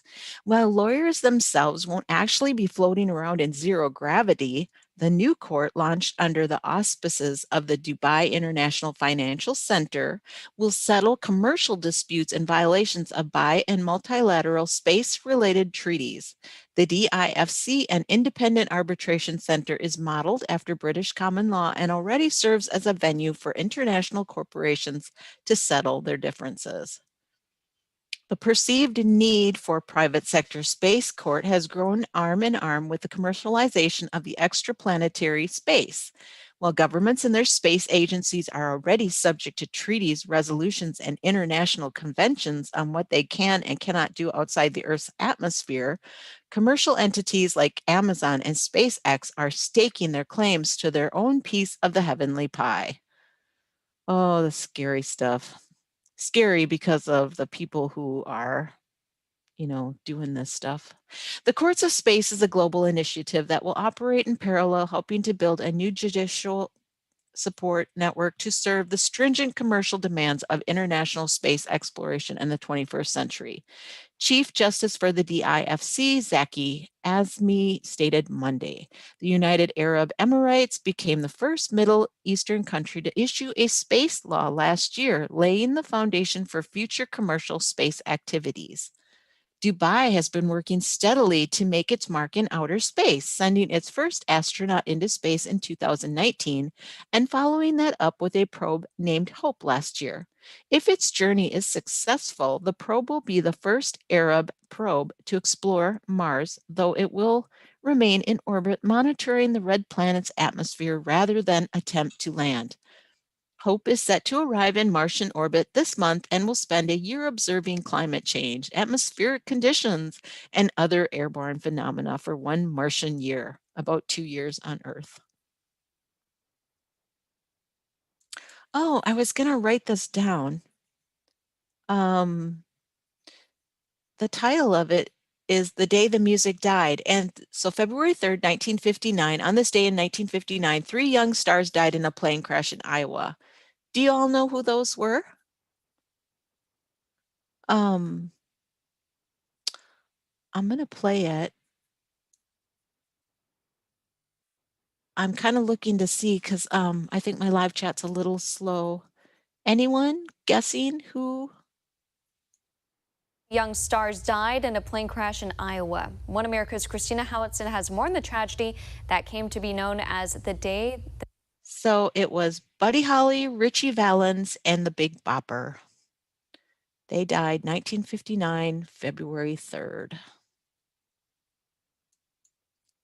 I'm not going to play that because it's commercialized or licensed, I guess would be a better word. This was kind of cool. If true, we don't know, but WND is the place where I found it from. Israeli researchers discover rare scraps of ancient purple fabric.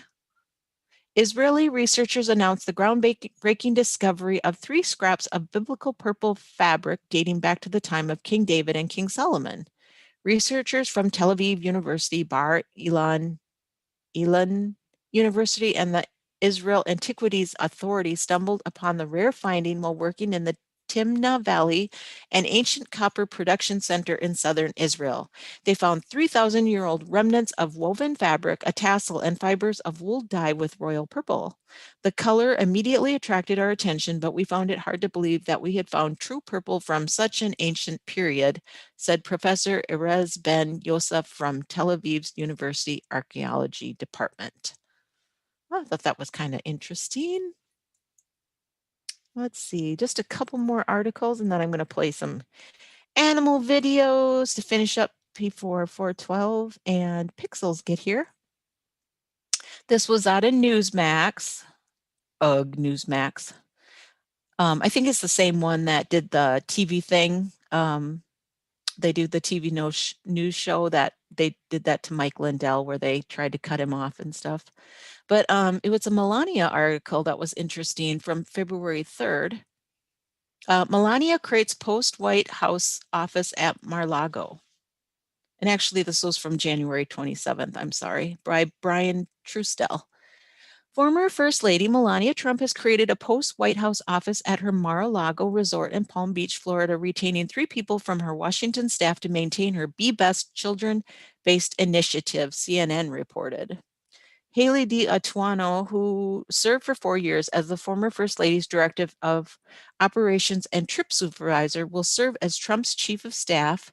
East Wing Staff Assistant Mary Casey Finzer will act in an administrative and operational role, and White House Volunteer Senior Advisor Marcia Kelly will also be part of the team.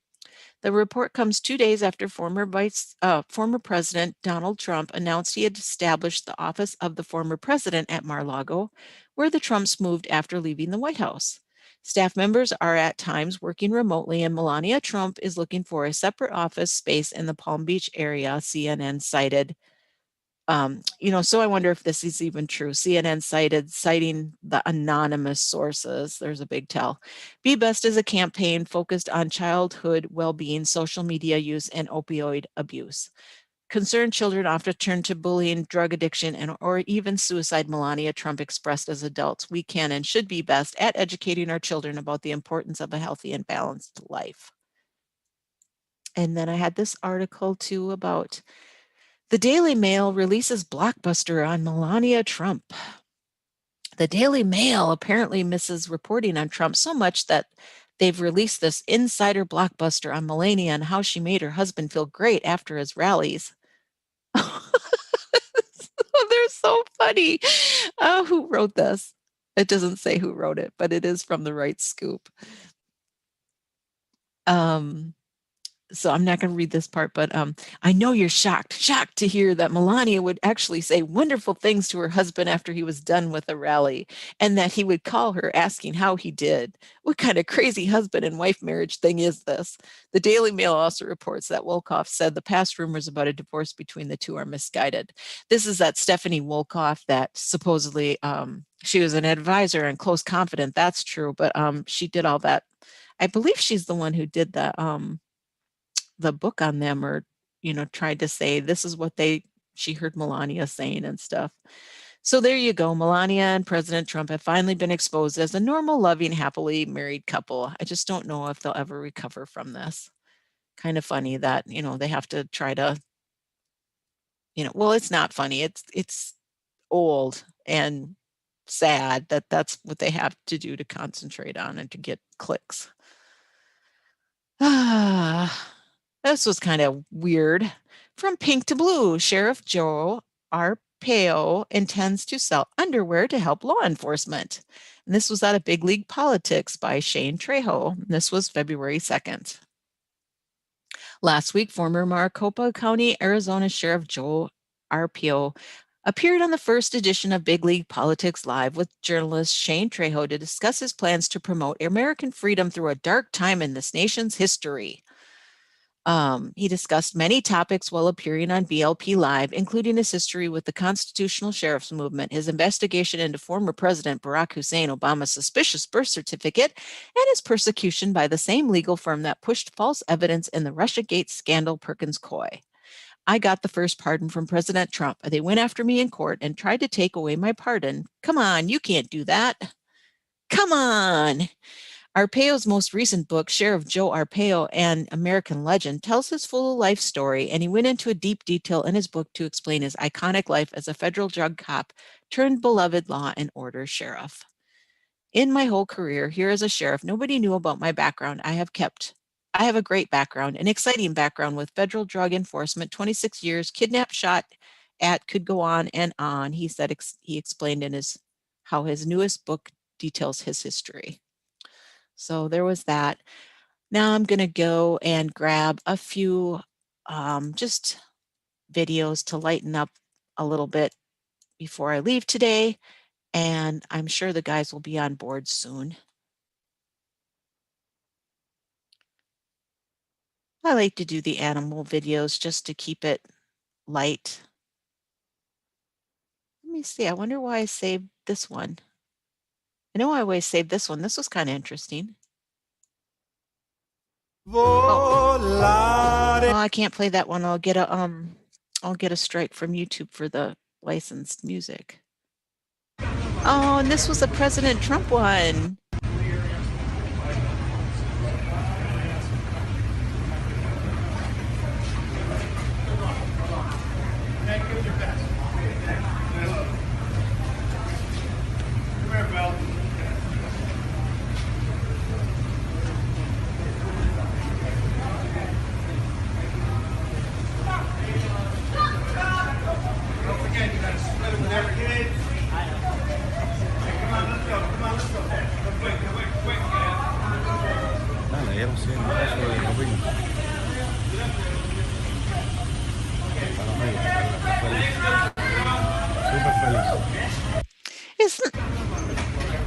Isn't that great? He's so good with people and kids and so generous. The title of that was That's Why We Love This Guy. Yep, and that's why we miss him so much. And the silence is so deafening.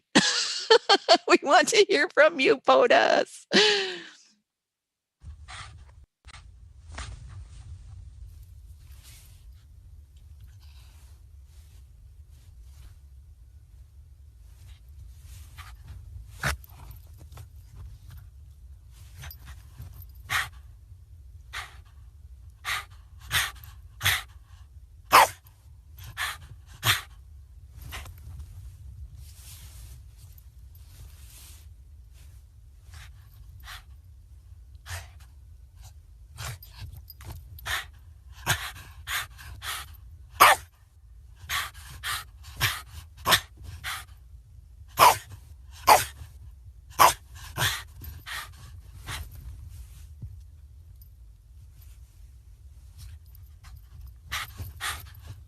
So cute, so much energy in the puppy dog, especially running in the snow. My gosh. Did she throw a snowball? Is that what that was? I think it is. Oh, you startled me. Yes. Do you mind if I play one more? Oh, you've got a good 4 minutes to go. Yeah, I think she was. I just thought I'd butt in there because that was so funny. The dog was like, "Where did it go?" Oh, this one's so sweet. Who's coming out? Who's coming out? Who's that? Who's that? Who's that? Who's that? Who's that?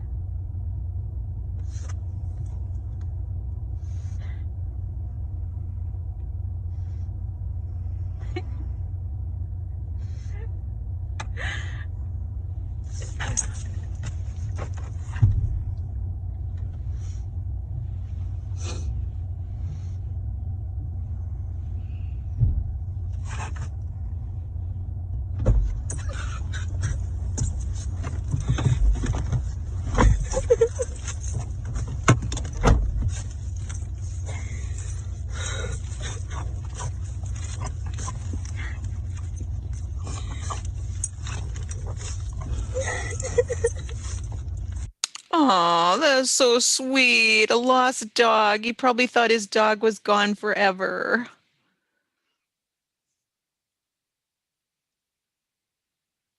And then there's this one. Oh, this one's just a GIF.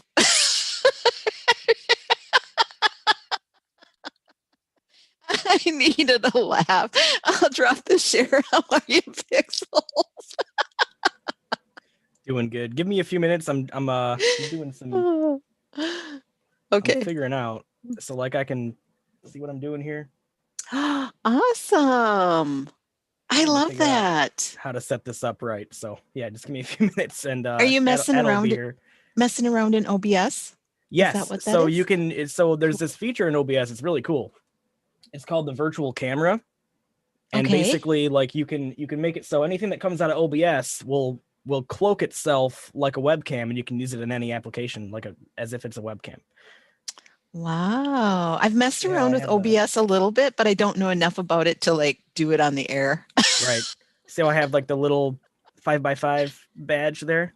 Yes. See, I'm just turning it on and off and inside OBS. It's really cool. Oh, cool. And that's through the virtual webcam. Okay. Cool, cool.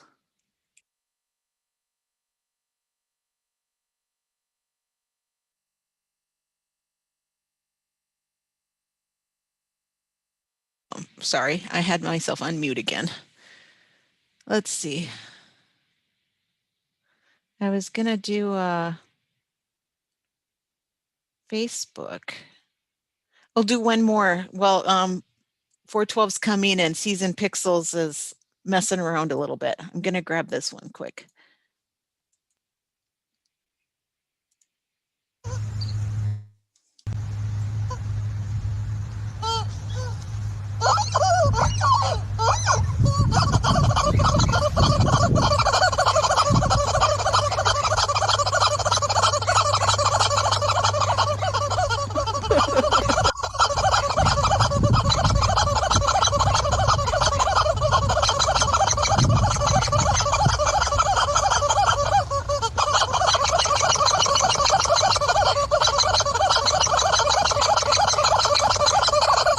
Okay, that's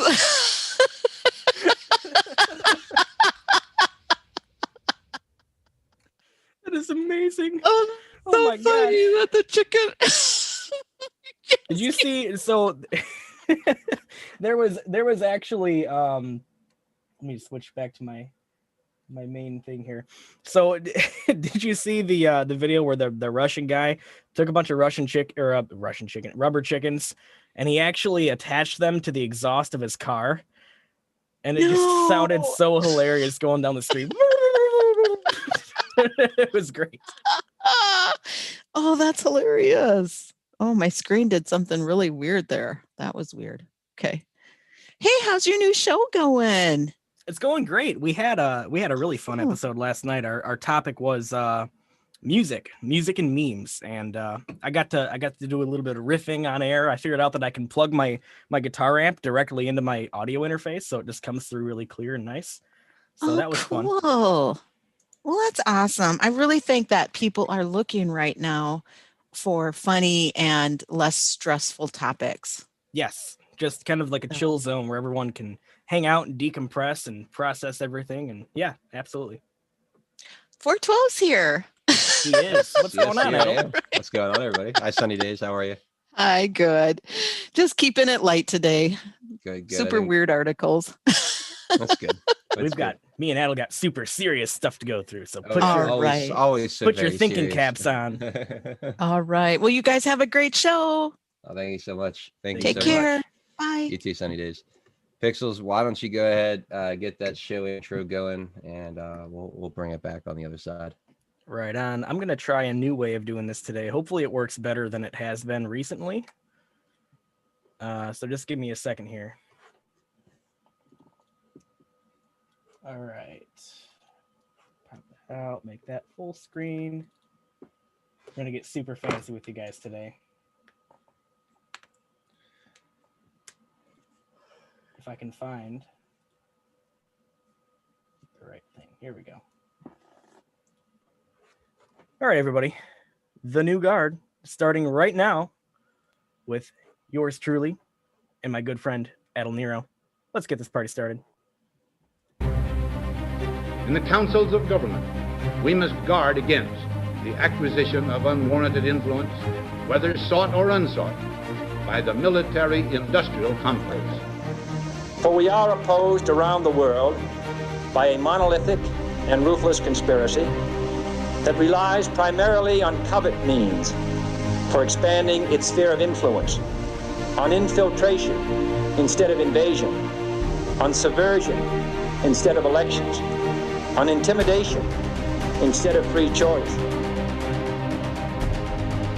If fascism ever comes to America, it'll come in the name of liberalism.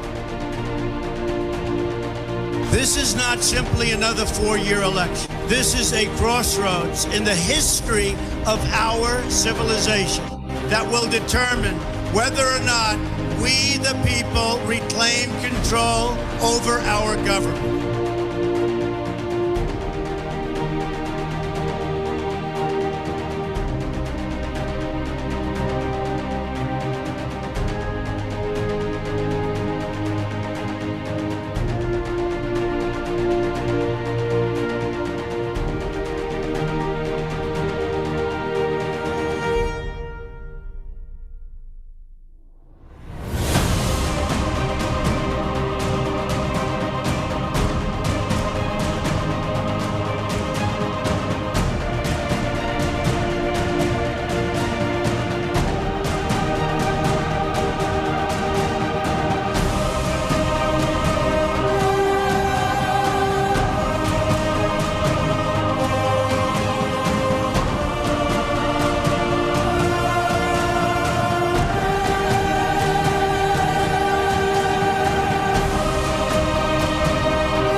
You're watching The New Guard here on the 5x5 Network, and Alexandria Occasional Cortex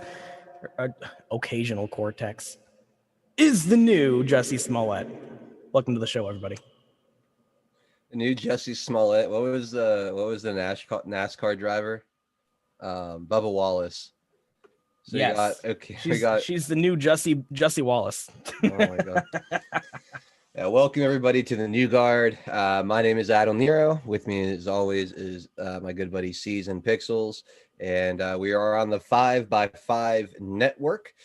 Great to be with you guys out there today. Thank you, Pixels, for leaving me up on the screen while the intro played. I had no idea it was up there. I'm sitting here like goofing around. I didn't know it was going to do that. I totally forgot. I come back and then I see myself like staring off into space like a moron.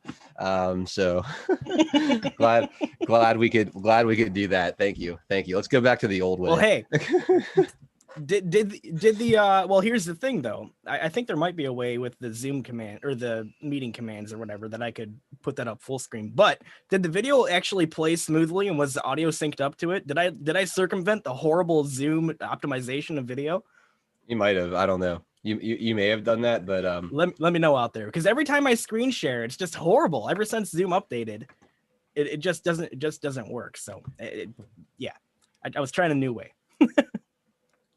Absolutely, man. Yeah, it's great to be with you today, Pixels. There's a number of things we could kind of jump right into here. Yes, do you mind if I go first? There's just one thing that's really sticking in my craw that I want your thoughts on. Absolutely. Go ahead. So that's the impeachment trial. I led off my show with this too, and I'm so irritated by this, and I don't understand why. Right? So Trump impeachment lawyer says that the stolen election claims won't be brought up during the trial, and I just, to me, this is infuriating because we're being treated like we are absolutely insane by the establishment media, by the establishment in general. You know, anyone that believes or speaks out against the results of this obviously fraudulent election is now being deemed anywhere from at best a crazy conspiracy theorist, at worst a domestic terrorist that's inciting violence and riots around the country, right? So you have the MAGA base just getting absolutely hammered by the mainstream media on this, and then the Trump defense team has a perfect stage to go out there and prove us all correct, and in the context of a defense, because their charge is that his false claims of voter fraud are what incited the event at the Capitol. So I think it's completely within the scope of his defense to prove that his falses were not, or his claims, his claims were not false. And it, at least according to this article and according to this statement, that's not the plan. That's not the plan. To do serious damage to this entire election system, to the mainstream media narrative, and most importantly, Pixels, to have the back of all of the people that have been fighting to stop the steal since November 4th. You have millions and millions of MAGA Americans out there that have been putting themselves out there, that have been attending the rallies, being vocal on social media. I know I've personally had my job come after. I know a lot of people have had, cancel culture come after them. I've had the FBI at my door, all over this. And now when it comes down to it, when there's an opportunity for President Trump and his defense team to have not only my back, but the back of all the Americans that have been, fighting for him, they're not going to take the opportunity out of some kind of political correctness. Are you kidding me? I'm sorry, man. I know I'm not trying to say, giving up on President Trump or giving up on anything, but this is extremely weak to me.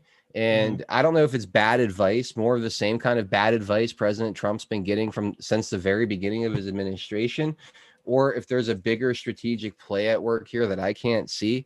But to not put out the receipts of the voter fraud on the biggest stage and the biggest opportunity you'll ever have, while, and also just coming to the defense of those that have come to your defense time and time again, I think this is a borderline betrayal of the base, in my opinion. Well, it begs the question: is the impeachment trial, for President Trump's lawyers, is it about proving election fraud or avoiding the impeachment? Defending against the impeachment. You could do both. Yeah, I guess, but I'm just kind of making the point. I can understand. I don't agree with it. I think it should be used as a stage to expose the voter fraud. But I think from a lawyer's point of view, that's not the goal. This isn't a legal proceeding, though. That's the thing. This is a show. It's a Senate impeachment trial. It's not a Senate impeachment trial. Okay, but according to them, though, I don't give a shit. According to them, doesn't matter, because it's without the Chief Justice there, it's fake. It's a show. It's nothing more than a for TV movie. No, so the whole thing is unconstitutional to begin with. I get what you're saying. Right. So when if let's say they do convict him, right?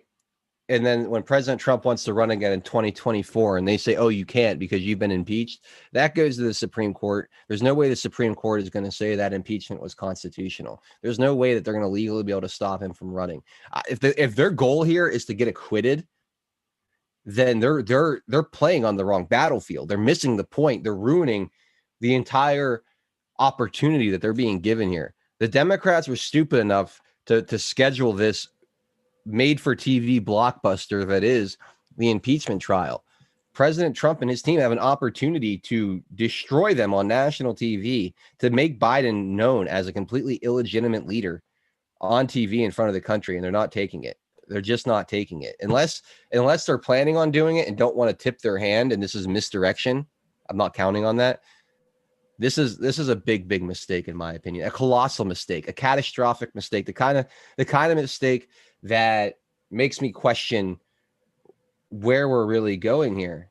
Somebody was asking, was this the lawyers that President Trump just fired? No. Or was it the ones that he just brought on? This is the one he just brought on. See, I thought in my head, I thought he fired those lawyers because they wouldn't bring up the voter fraud. And that was what I was hoping, was he was going to find lawyers that would present that. I thought that was the story. I thought so too. So the fact that they're walking that back makes you wonder. And then, but yeah, I don't understand. It makes me wonder again, where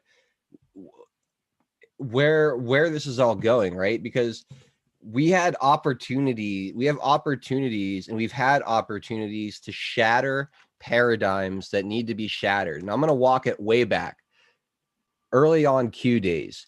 Do you guys remember when the JFK files were supposed to come out? All of them were finally supposed to see the truth, and then it didn't happen. That got walked back, right? An opportunity there to shatter paradigm, to expose really the whole Operation Mockingbird, and the media's role, the intelligence. I mean, you could have really, really laid some serious groundwork to exposing Spygate by exposing the Kennedy thing, right?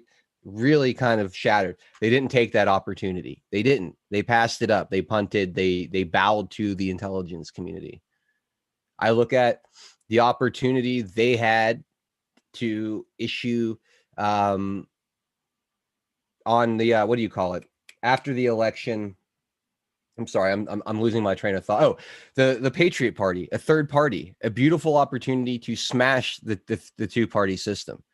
You know, by President Trump saying, I no longer support the Republican Party, we're going to start our own party. It might have been tough sledding, but it would have immediately made Mitch McConnell, Lindsey Graham, Marco Rubio, Ben Sass, Lisa Murkowski, Ben Collins, all of those rhino establishment Republicans would have become immediately irrelevant. They would have lost any power they ever had.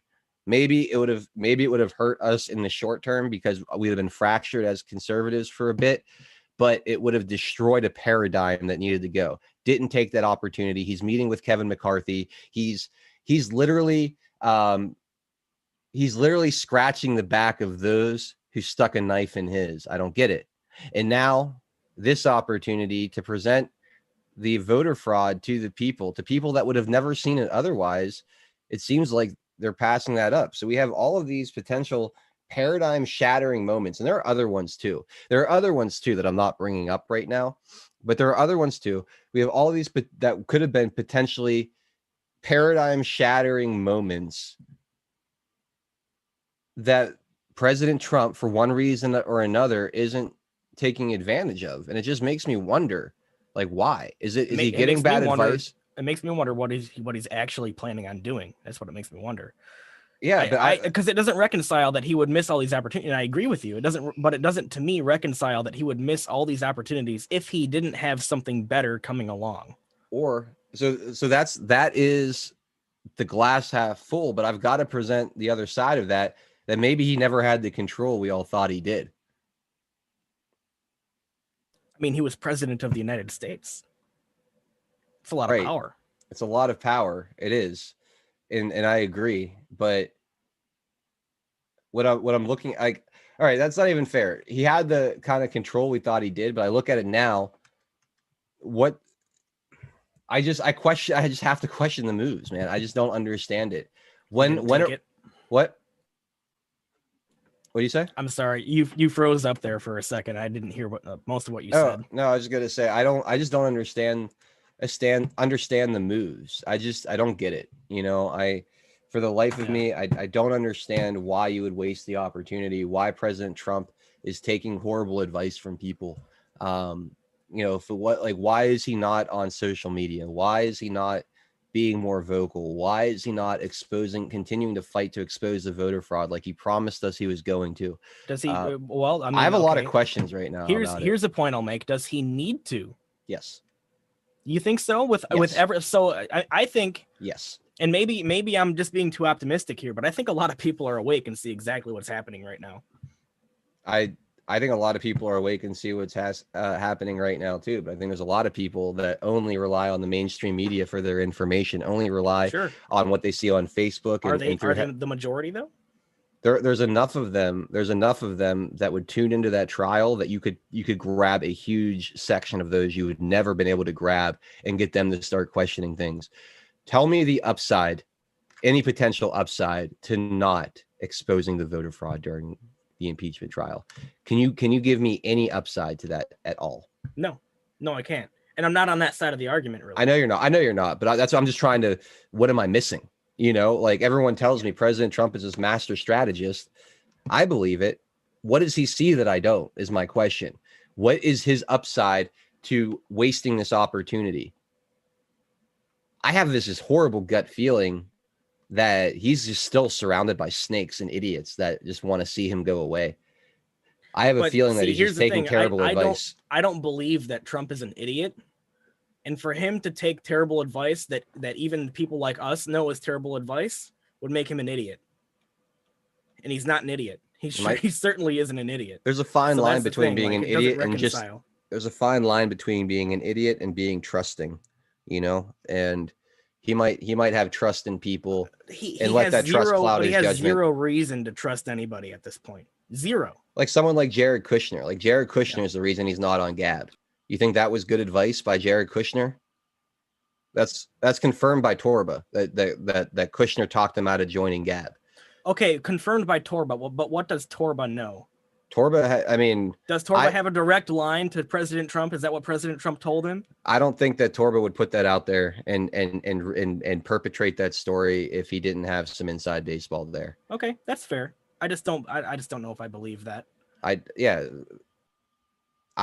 do, because this is the kind of thing that like Jared Kushner, just based on what I've seen from him, I have a lot of respect for Jared Kushner. I think he's an incredibly intelligent guy, and I think he's brought a ton of value to the Trump administration. I think all of those Middle East peace deals that we saw, a lot of the foreign policy that we love so much, I think Jared Kushner was a master at that.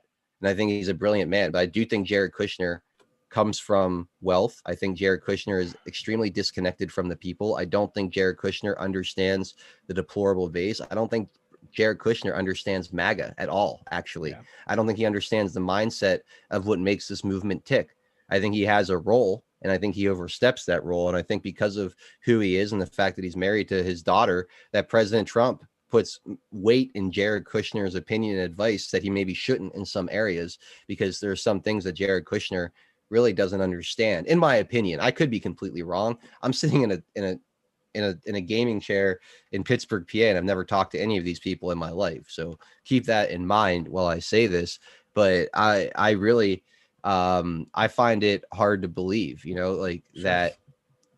Well, I do think President Trump does take bad advice from time to time. Mm-hmm. I really do. He's not perfect, but I just don't think that, because I hear people say that a lot when anytime he does something that they disagree with. Mm-hmm. But I just don't think President Trump is the type of person to just listen to everybody around him and take their advice on everything. Because if that were the case, then his presidency and his personality and everything would just be completely different. He's not a follower; he's a leader, right? Is what I'm trying to say. So, but I only in certain situations, though, right? And sure. Go ahead. Say what you want to say. And he has said a lot of time that he's open to what people say, and he considers every piece of advice he gets. Right. I've heard him say that many times, and like the style of his presidency, that very much was a part of it. But real quick, there's some comments out there I want to get to. Okay. Uncle Duck Gaming says, and this is I think it's a comment for you. The Senate is not a court, and the Senate would say the evidence doesn't prove anything, and he wouldn't be able to do anything else with it. So maybe they just don't see a point in doing that other than to expose it for the people to see. I think there's other ways, to be fair. I think there's other ways that they could do that without making it a part of the Senate impeachment trial. Yeah, but you're never gonna get the public to respond to that. You're never gonna get the public's eyes on it like you would during an impeachment trial. This is about public opinion. If Joe Biden is illegitimate in the eyes of even the people on the left, it freezes him as a president. He can't do anything. He doesn't have a mandate to lead. The media can't spin it anymore. No, like it's dead. It's over at that point. He's an illegitimate president. The world sees it now as a coup d'etat. It ends the narrative. It's a huge Moab to drop on their head. But would that drive real world action in removing him? No, but it freezes the presidency. It delegitimizes the election. No one will put up with anything that he does. No one will listen. You will see non-compliance because people say it's not my president. He wasn't elected. You saw what happened. And it politically freezes everybody. They'll question every single member of that body too. How many of you were put in by this bullshit? They're still going to enact their power, is my point. No matter what the public opinion is. The only thing that's going to stop this administration is what happened in Myanmar to happen here. That's the cold hard truth. The only way this is going to stop is if the military comes in and removes this administration. That's where we're at. No, see, I disagree. The power is in our compliance. You know, we as a group of people, we comply. We go along with it because we can ignore their edicts, and all of a sudden their authority means nothing. Exactly, and that's all it takes. if enough people in this country see like, whoa, this guy shouldn't even be there. Everything in place right now is illegitimate. This isn't the real government. I don't have to listen to anything they say. But I will circle back. I'll circle back again. No pun intended. Even if we all ignore their edicts and their authority becomes nothing, they're still the government, right? Sure. They're still in power, right? And then they're going to use law enforcement to try and enforce their edicts. And now we've got another problem. Now we have the government trying to force citizens into doing things that they don't believe are legitimate, and that could boil over into a situation that I don't think anybody wants to see. I don't think and that's where I think that if people stick together, it won't boil up, because we have the numbers are so unbelievably in our favor. I don't think they have the firepower, figuratively or literally, to do anything about it if we were to band together. Honestly, if we were like, is the IRS going to audit 100 million taxpayers if we all refuse to pay our income tax? No, Probably they can't. No, they can't. They would just have to accept the fact they're going that to selectively enforce, though. They could They're try. going to selectively enforce. They're going to do it to Brandon Straka. They're going to do it to people like you and I. They're going to do it to everybody that they feel needs a beating politically. They could, yeah, they could try. They could try, but I think that'll end badly for them. I think that'll end really badly for them. And there's always casualties in a war. Whether it's an information. I don't know, man. war. Obama did it, and he got away with it. Obama did it before the Great Awakening. Obama did it before people paid attention. Obama did it in a completely different environment. This is what I'm talking about. The battlefield has shifted tremendously since the old guard had control last. So I think there's incredible value to playing the PR game here and to using your ammunition in this impeachment trial to win the people. Because once the people, if you have 75% of the country thinking it's the election's illegitimate completely, that has major impact on Biden's ability to do anything. He won't be able to be signing these executive actions or whatever he's calling them. No one's going to take him seriously. You're going to have civil disobedience all over the country. It's going to put this whole system. It's going to put it on notice. Essentially, I think if you're trying to end the old guard, if you're really trying to pull down the whole house of cards, this is a red pilling moment that would absolutely do that. And I question whether or not that's actually, if a biblical, we're going to bring the whole fucking thing down on their head, like that whole thing that's been shoved in our face over and over again. If that was really where you're going with this, you would not be missing this opportunity, I guess is my point. It's like, you see, you put out this messaging, Punisher skulls and pain coming and, all of this. And then every time it seems like we're ready to, we're poised for a big opportunity to bring a little of that pain. It's like you back out, you do some limp wristed version of it. You go from throwing a haymaker to a limp wristed, slap that doesn't even like connect. I don't know, man. It's just like I'm tired of the build up to bullshit, because that's all we've gotten so far. And it's not blackpilling, it's not negative, I'm not being pessimistic. I'm being critical. I'm being critical. What a lot of people feel right now. Yeah, I'm being critical. That's all it is. I'm being critical because I'm sick of the we're gonna bring it all to its knees, and then every chance we get, it's like erring on the side of political correctness. And what the hell? We're not going to expose the voter fraud when everybody's watching. Optics. I'm done with every it, man. time. I'm done with it too. I'm sick and tired of it. I want some action. Yeah. I think we've all been feeling that way since the 20th. Like what the hell? And some people are already setting new dates and stuff. And I'm over it, man. I'm so over it. If something's gonna happen, it's gonna happen. And you know what? I guess I'll be happy if it does. But I'm not gonna be like date ferrying at all. I'm not going to participate in it. I'm not going to tell you that, come March, we're going to have some big, tremendous event. And if we do, you know what? I'll be elated.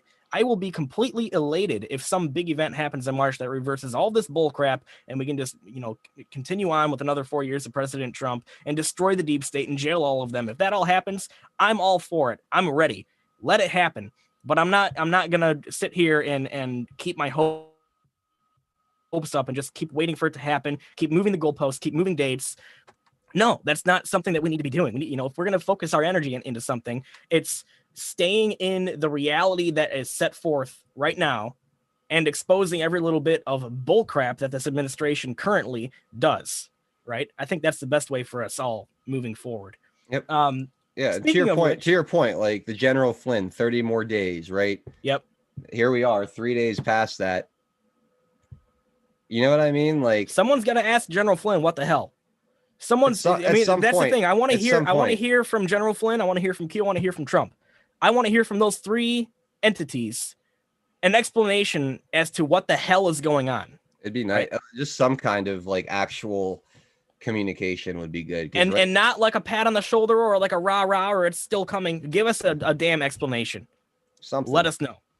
Yeah, because like again, I was all for it. Like, all right, we'll take our shot during the impeachment trial. I was sitting back. I was like waiting for it. Like, cool, this is our opportunity. There's no need to get out ahead of our skis. We're gonna have our worldwide stage right there ready for us, and we have everything. I mean, they have every last bit of voter fraud. They can go through state by state and really destroying this entire narrative and prove that it wasn't false statements, that it were based on fact, based on statistical impossibilities, based on irregularities, unlawful law changes, all of it. Golden opportunity if they don't take it. I still have a little bit of hope that this is a misdirection and that they are going to do that. They just don't want to give the Senate time to adjust. They don't want to tip their hand. Because right, if they say they're going to do that, then the Senate could adjust the rules to make sure that doesn't happen, ahead of time. So sure. I really hope that it's a misdirection. I'm holding off hope that it is, but I tell you what, guys, if we go through the Senate impeachment trial and that's just that, like there's no major bombshells, no major fireworks. It's just the political show they want it to be. He most likely gets acquitted. And then we all, just continue on with the charade. I'm going to look at things a lot differently at that point for sure. Yeah. So that's all I'll say about it. I was very disappointed to see that, the voter fraud was not going to be part of the defense. I think that that's a colossal mistake. Absolutely. All right. So we've been on this topic for a half hour now. We're halfway through the show. Let's go ahead and get into some headlines here. Can you see this okay? Is this looking good? Yeah, it does. Okay, perfect. All right. So let's talk about AOC here, because this is just, a golden opportunity to make fun of this fool. AOC was not in the Capitol Dome building, embellished her near-death experience where protesters stormed her office. So as we all know, AOC put out a video where she was being all completely dramatic, and just so you know, everyone can still see you, Adel. Yeah. So anyways, she made this big dramatic video about, her life was endangered at, during the 6th and everything, and that she was in the U.S. Capitol. She was actually in this building right here. Here's the U.S. Capitol. Here's where she was, in a completely safe area. All the protesters were coming from the opposite direction even. So, yeah, it's just funny. So Socialist Democrat Alexandria Cortez came out as a sexual abuse survivor in an emotional Instagram video on Monday night. Then she berated Republicans and shared her horrific experience in the U.S. Capitol as a mob of Trump supporters stormed her hall and threatened her. She says she was forced to hide in the bathroom in the near-death experience and that the terrorists were screaming, "Where is she?" Completely made up. Made up. Have you seen the actual video of her telling this story? I have not. Do I even want to? I mean, if you want to cringe until it hurts your neck, yes. If you're not, if you want to see some just classic cringe like style, it's so obvious she's making it up as she goes, and it's like really bad, really bad. But yeah, it's super cringy. It's wonderful. So Ocasio-Cortez compared Republicans challenging fraud in the 2020 election, something Democrats do regularly when they lose. Yeah, go back to 2016, 2017. For years, they pushed the whole Russia thing and said that the election was, illegitimate. Wow, she's actually comparing the Republicans who think that there was fraud in the 2020 election to sexual abusers. That's a new leap. But Yeah, just this lady is, we all know she's a total freaking moron. Completely unworthy of being in the spotlight at all, as far as I'm concerned. Do you have any other comments for this, Edel? Not really. I mean, it's another just propaganda. I don't know, did like CNN or anybody actually run with this? I'd be curious to see, or do they just ignore this? I don't know. I haven't looked into it. It's a lot because it's just one of those drama stories that I don't really, care much for. Yeah, I mean, it's just like a sad attempt to be as relevant as possible all the time. Yeah. Like this event happened, she wasn't even there. And it's like, I don't know, man. It's pathetic. It's pathetic and sad. And I don't know. I just hope people, really start to notice this crap and stop following these idiots. Yeah, absolutely. All right. So former CIA counterinsurgency officer urges the U.S. government to use war tactics against domestic extremists like those who stormed the U.S. Capitol. My gosh, this is horrible, but not surprising, right? Like and we just saw like the other day, like John Brennan was saying like we need to go after all the Trump supporters. You realize you're talking about like half of America, right? Or even more than half of America. It's absolutely it's insanity. What is warlike? That's what I want. Like, what is warlike tactics? Does that mean just like mowing us down in the streets? I don't know, man. Let's read on and find out. Robert Grenier, who served as the CIA's station chief for Pakistan and Afghanistan in 2001, wants the U.S. government to use war tactics like those used in Afghanistan and Iraq against domestic extremists like those who stormed the U.S. Capitol on January 6th. Of course, these same experts see nothing wrong with Black Lives Matter destroying $2 billion worth of property and thousands of livelihoods back in 2020. Black Lives Matter and Antifa mobs have caused over $1 billion in damages in cities across America since May. In Minneapolis alone, Black Lives Matter mobs damaged or destroyed over 1,500 businesses or buildings. That's real terrorism right there, guys. Mm-hmm. Over 700 police officers were injured in the BLM riots, and that was back in June. And here is what NPR reported about this CIA guy. When it comes to domestic extremists like those who stormed the Capitol, a longtime CIA officer argues that the U.S. should treat them as an insurgency. That means using counterinsurgency tactics similar in some ways to those used in the wars in Afghanistan and Iraq. Robert Grenier served as the CIA station chief for Pakistan and Afghanistan in 2001. He went on to become the CIA's Iraq mission manager and then director of the CIA Counterterrorism Center from 2004 to 2006. So he played a big role in Bush's bullshit fake war, right? Mm-hmm. And of course, he's a clown. Of course, he's from the clowns in America. We may be witnessing the dawn of a sustained wave of violent insurgency within our own country, perpetrated by our own countrymen. Where the hell was this guy back in 2020, back in the summer? Where the hell was this guy, right? Not a freaking peep from douchebags like you this. You can't. I mean, you can't have an insurgency. Like an idea can't perform an insurrection. You know, like No, ideas can't. It's unbelievable, dude. It is just unbelievable. So he wrote it in the New York Times. So he also writes for the New York Times. A clown writing for the New York Times. Who knew? Did you hear about that guy who was working for Iran who was also writing for New York Times? He got arrested the other day. Yeah. Maybe that same thing will happen to this douche. I hope so. I freaking hope so, dude. That would be amazing. Absolutely amazing. And without national action, he argues extremists who seek a social apocalypse. Oh, a social apocalypse? You mean like, I don't know, like the Chaz? Come on, dude. Are capable of producing endemic political violence of a sort not seen in this country since Reconstruction. Was Reconstruction a bad thing? This guy is out of his mind, dude. Yeah, this is the scary part of all this, right? I think this is what a lot of people were worried about is, if the left came back into power, how far would the mob take it? How far would cancel culture go? It's one thing to talk bad about us on TV. It's another thing to silence us online. Then it goes to the point where they're canceling services like payment processors, and you can't even get access to half the internet. Before you know it, it's like your enemy in the street, and they're coming for you in the real world too. So that is like the nerve-wracking part of this for people like us who put ourselves out there and put our opinions out there on a regular basis, is like, what's the retaliation going to be? Right.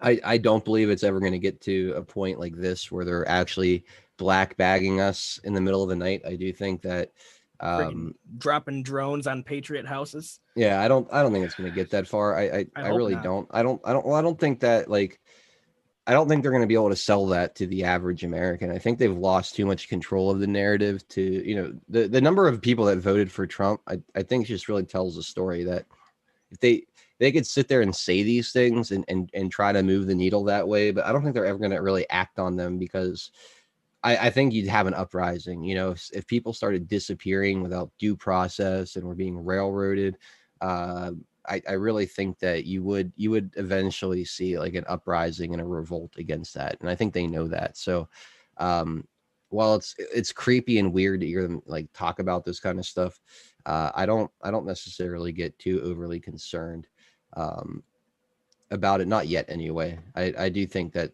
it'd be very difficult for them to take it to that level. Yeah. All right, so here's the next one here, also from the Gateway Pundit. Biden DOJ drops race-based discrimination case against Yale brought by the Trump administration. So this is interesting. Biden's DOJ notified a federal judge on Wednesday that it is dropping a race-based discrimination lawsuit against Yale University.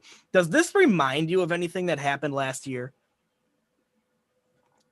Maybe the DOJ telling the court that they were dropping the case against General Flynn, and then we went through with Judge Sullivan this freaking ridiculously long saga of him trying to do everything possible to stop the case from being dropped. I wonder what's going to happen with this case.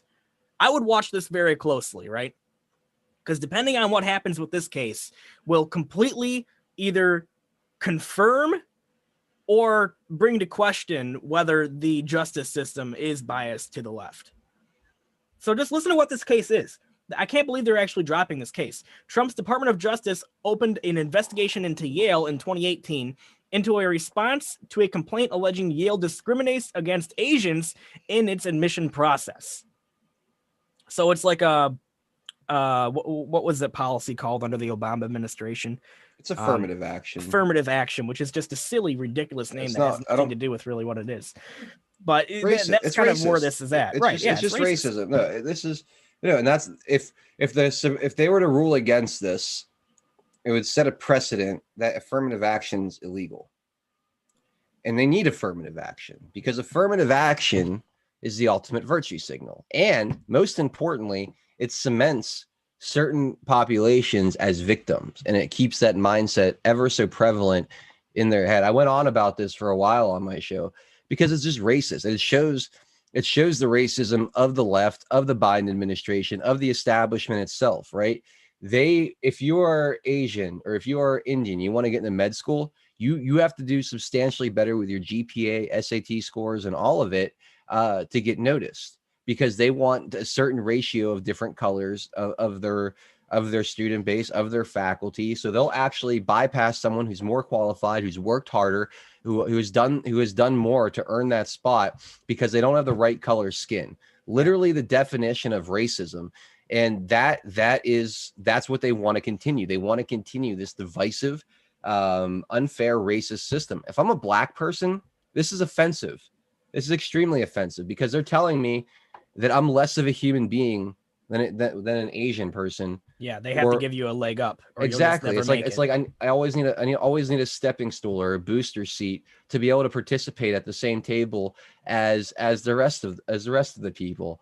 So it just shows the mindset of Biden, of every company out there that participates in these diversity quote unquote initiatives. No, you're all a bunch of either naive social justice warriors that can't see the hypocrisy and nonsense of what you're pushing, or you're a bunch of racist scumbags that either has something against white people and Asian people, or think black people are just less capable of performing in society. So so you're going to give them a leg up, but either way, it says very negative things, in my opinion, about the people who put this stuff out there. Every organization, every school, every one of them that pushes or tries to make affirmative action a thing, you're racist. You're all racist. Yeah. You're doing society tremendous harm on all angles. And it's just, it disappoints me, because again, it just cements that whole victimhood identity to certain communities, and it just gets them in that mindset as well, as if everything needs to be handed to them because they've been wronged in some way, or they have some kind of major disadvantage. I don't know, man. I'll stop rambling about it, because this one really pisses me off.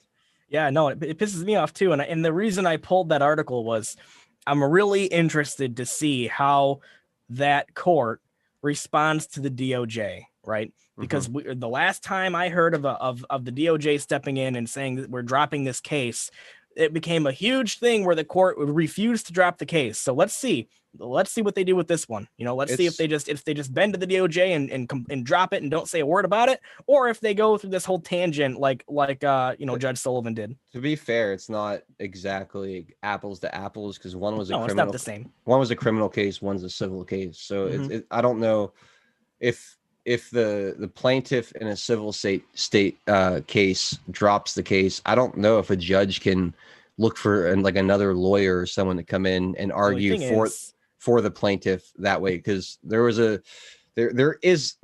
a difference between the two situations. A big difference. But the DOJ did bring both of those cases. That's my point.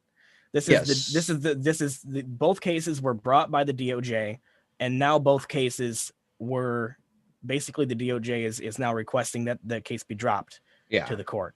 And I understand, yes, it's one of them's a civil and one of them's criminal, but as far as I'm concerned, it doesn't matter. It's about how the court responds to that request to drop it. Yeah, I think it does make a huge difference. I think even just the options available to a judge, depending on whether it's civil, there might not even be a loophole option in a civil case.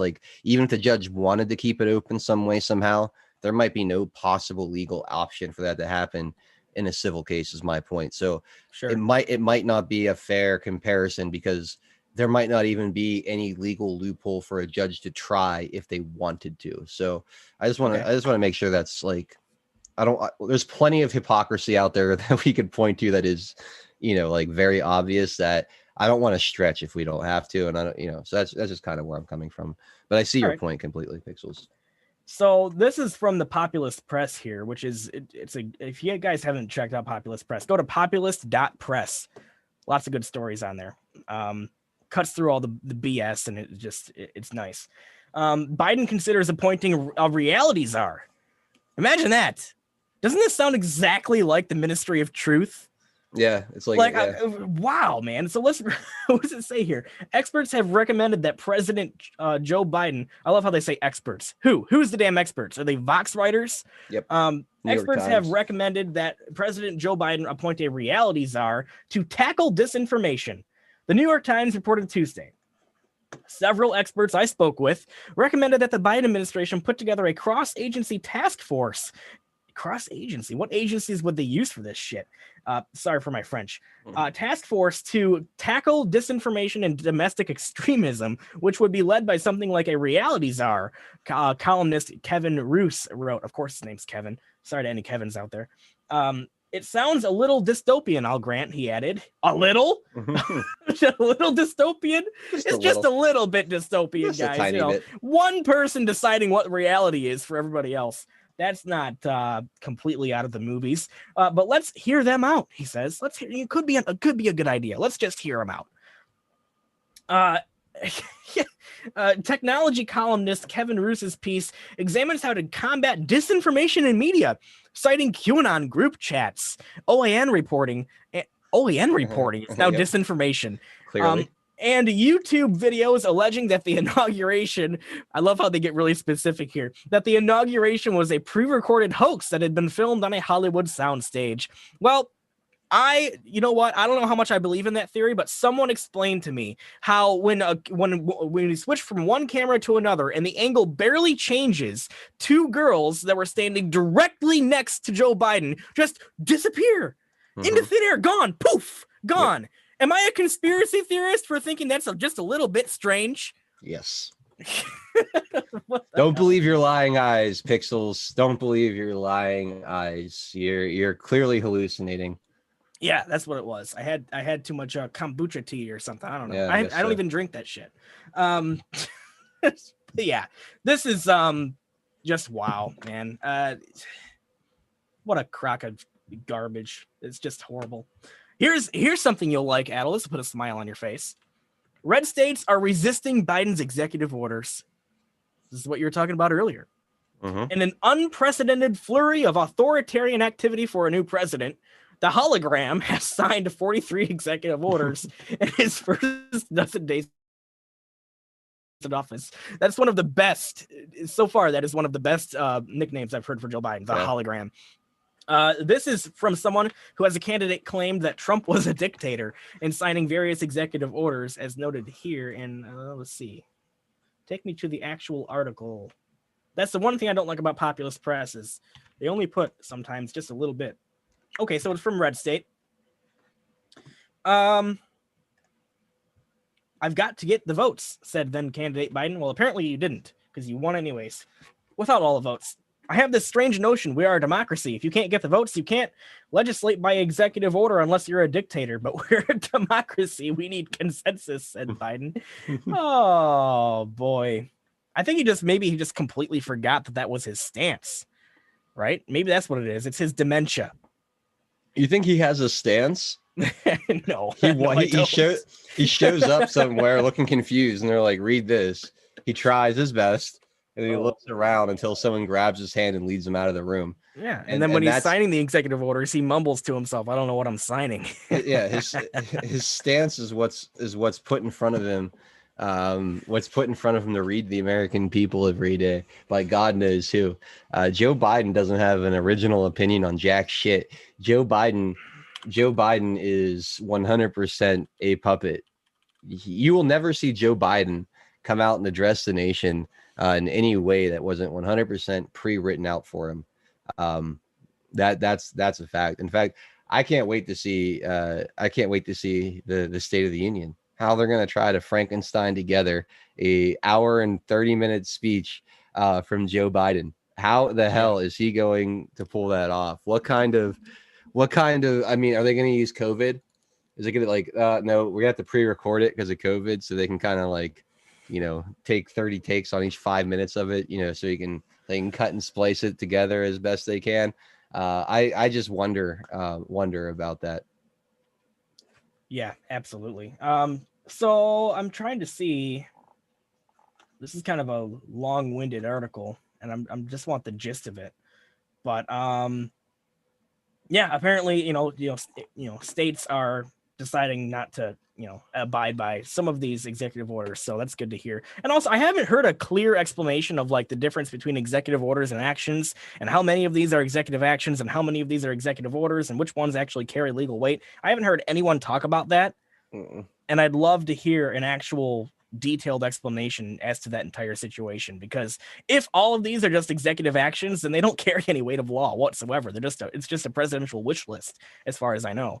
So well, they shouldn't. I mean, laws are made by legislatures, not executives, right? So yeah, anything that Biden or Trump or Obama or anyone signed as an executive order shouldn't mean anything. I mean, if we're just going to be fair about it, yeah, all of those are like executive orders are unconstitutional in themselves. We don't have kings. There's no mandates coming from that branch of government. Legislatures, those that are supposed to be closest to and most representative of the people, are the ones that are supposed to make the laws that then the executive branch signs off on, and then the judiciary interprets. It's not that complicated. It's not, but You have Congress who would rather punt their power to the executive, to think tanks, to agencies, to do their policy making for them so they can wash their hands of it and never be held responsible for anything to the voter. And they can just continue staying in office, collecting their paycheck, getting their kickbacks, and not be bothered for it. So, welcome to America. Yeah, absolutely. Here's the next one. Court ruled FBI must turn over Seth Rich documents. About time, man. It's about time. I don't know which documents these are, if they're going to expose anything, but let's see here. Also from the Populist Press, the Federal Bureau of Investigation must hand over documents to a plaintiff in a case concerning deceased Democratic National Committee staffer Seth Rich, a court ruled Monday. Wow, so this was from 2 days ago. The FBI must produce the documents by April 23rd, the U.S. District Judge Amos Mazant ordered. The order came in a case brought in federal court by Brian Huddleston. The Texas resident filed a Freedom of Information Act request in April 2020, asking the FBI to produce all data, documents, records, or communications that reference Seth Rich or his brother Aaron Rich. So if this stuff does in fact come out, there's probably going to be some pretty bombshell stuff in that. What do you think of that, Adel? I'm not holding my breath. It'll likely come out with major redactions, and then there'll be another 6 months of battles in courts to get the stuff unredacted. I mean, is the system going to really release anything that's going to hurt the system? Has it yet? Good question. We had a good question, and you can apply that question to this next one too. Okay.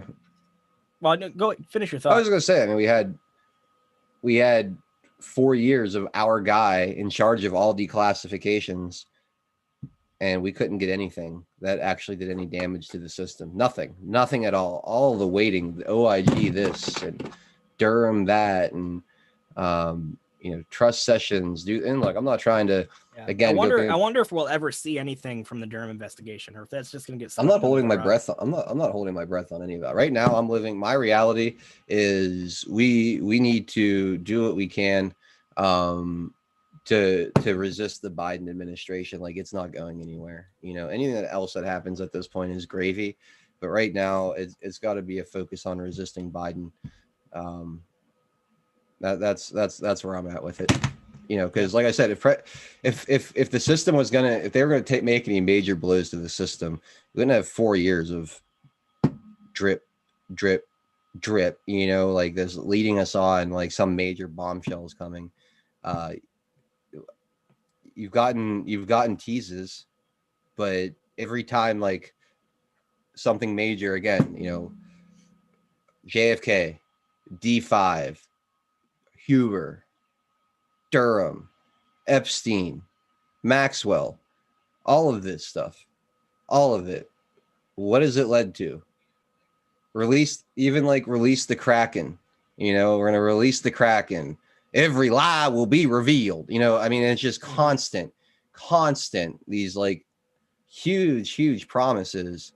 We're told we're going to a fireworks show, and then every time they show up with one little sparkler and tell us, enjoy the grand finale. It's I don't know, man. I'm just so frustrated with it. Yeah, I'm frustrated too, and I feel the same way as you do, and I think a lot of people out there do as well.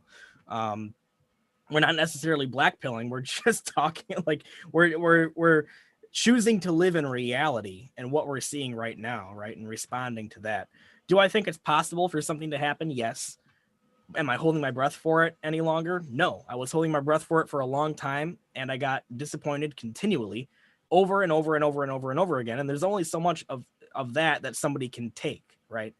So that's where we're at. Yeah, and I'm giving the impeachment trial, like that's like my kind of like, look, do something during the impeachment trial, expose something, get some information out there that no one's seen yet.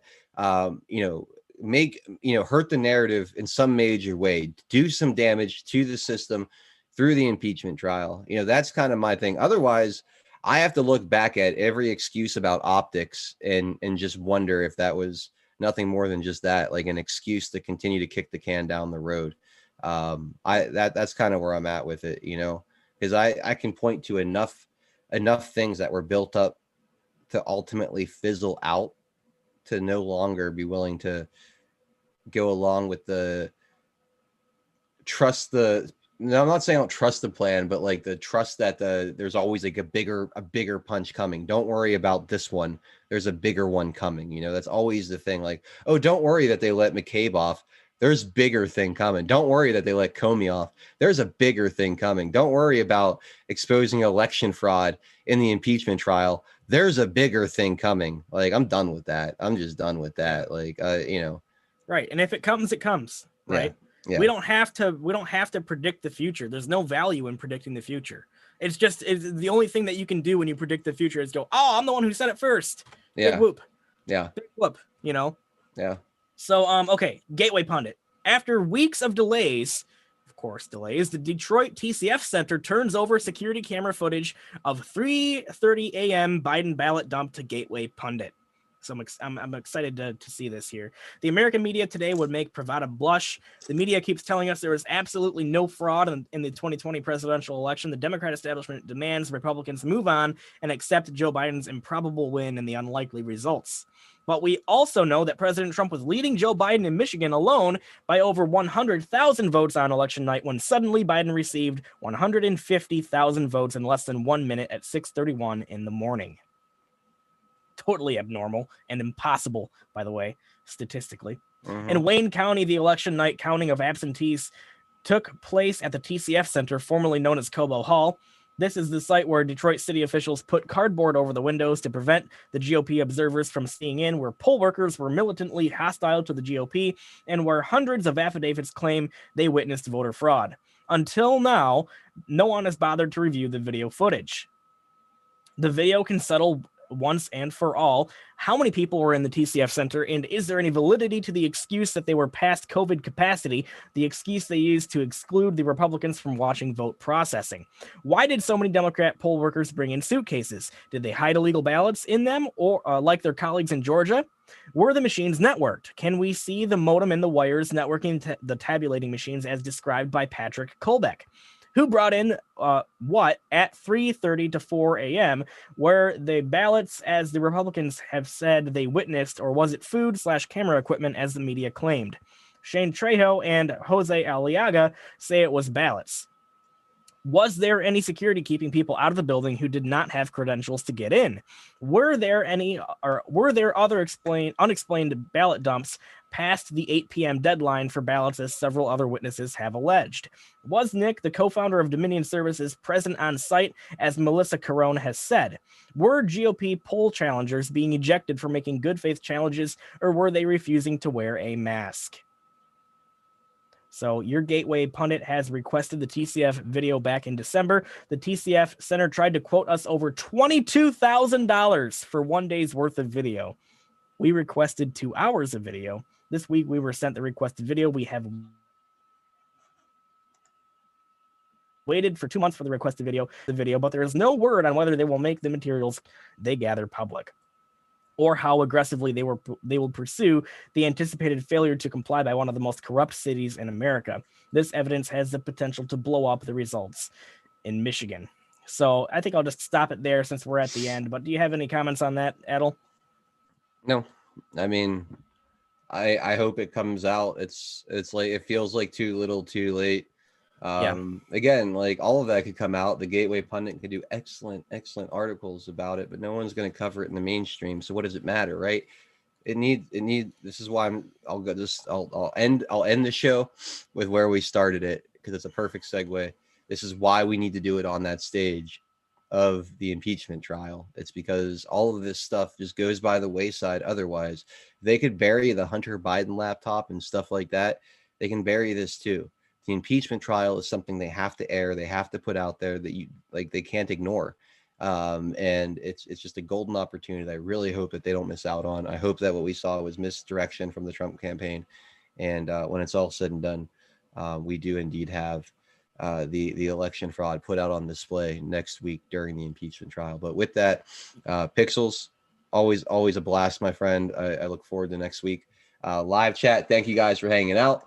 Thank you guys for not getting on our case too bad, for having some of these more critical conversations of what's going on. I think it's important not only to just kind of express our frustration at times, but just talk through it and kind of look at things from all angles and mentally prepare ourselves for, for the event that things might not work out exactly as we had hoped. So anyway, that's all from me. Pixels, take it on home, brother.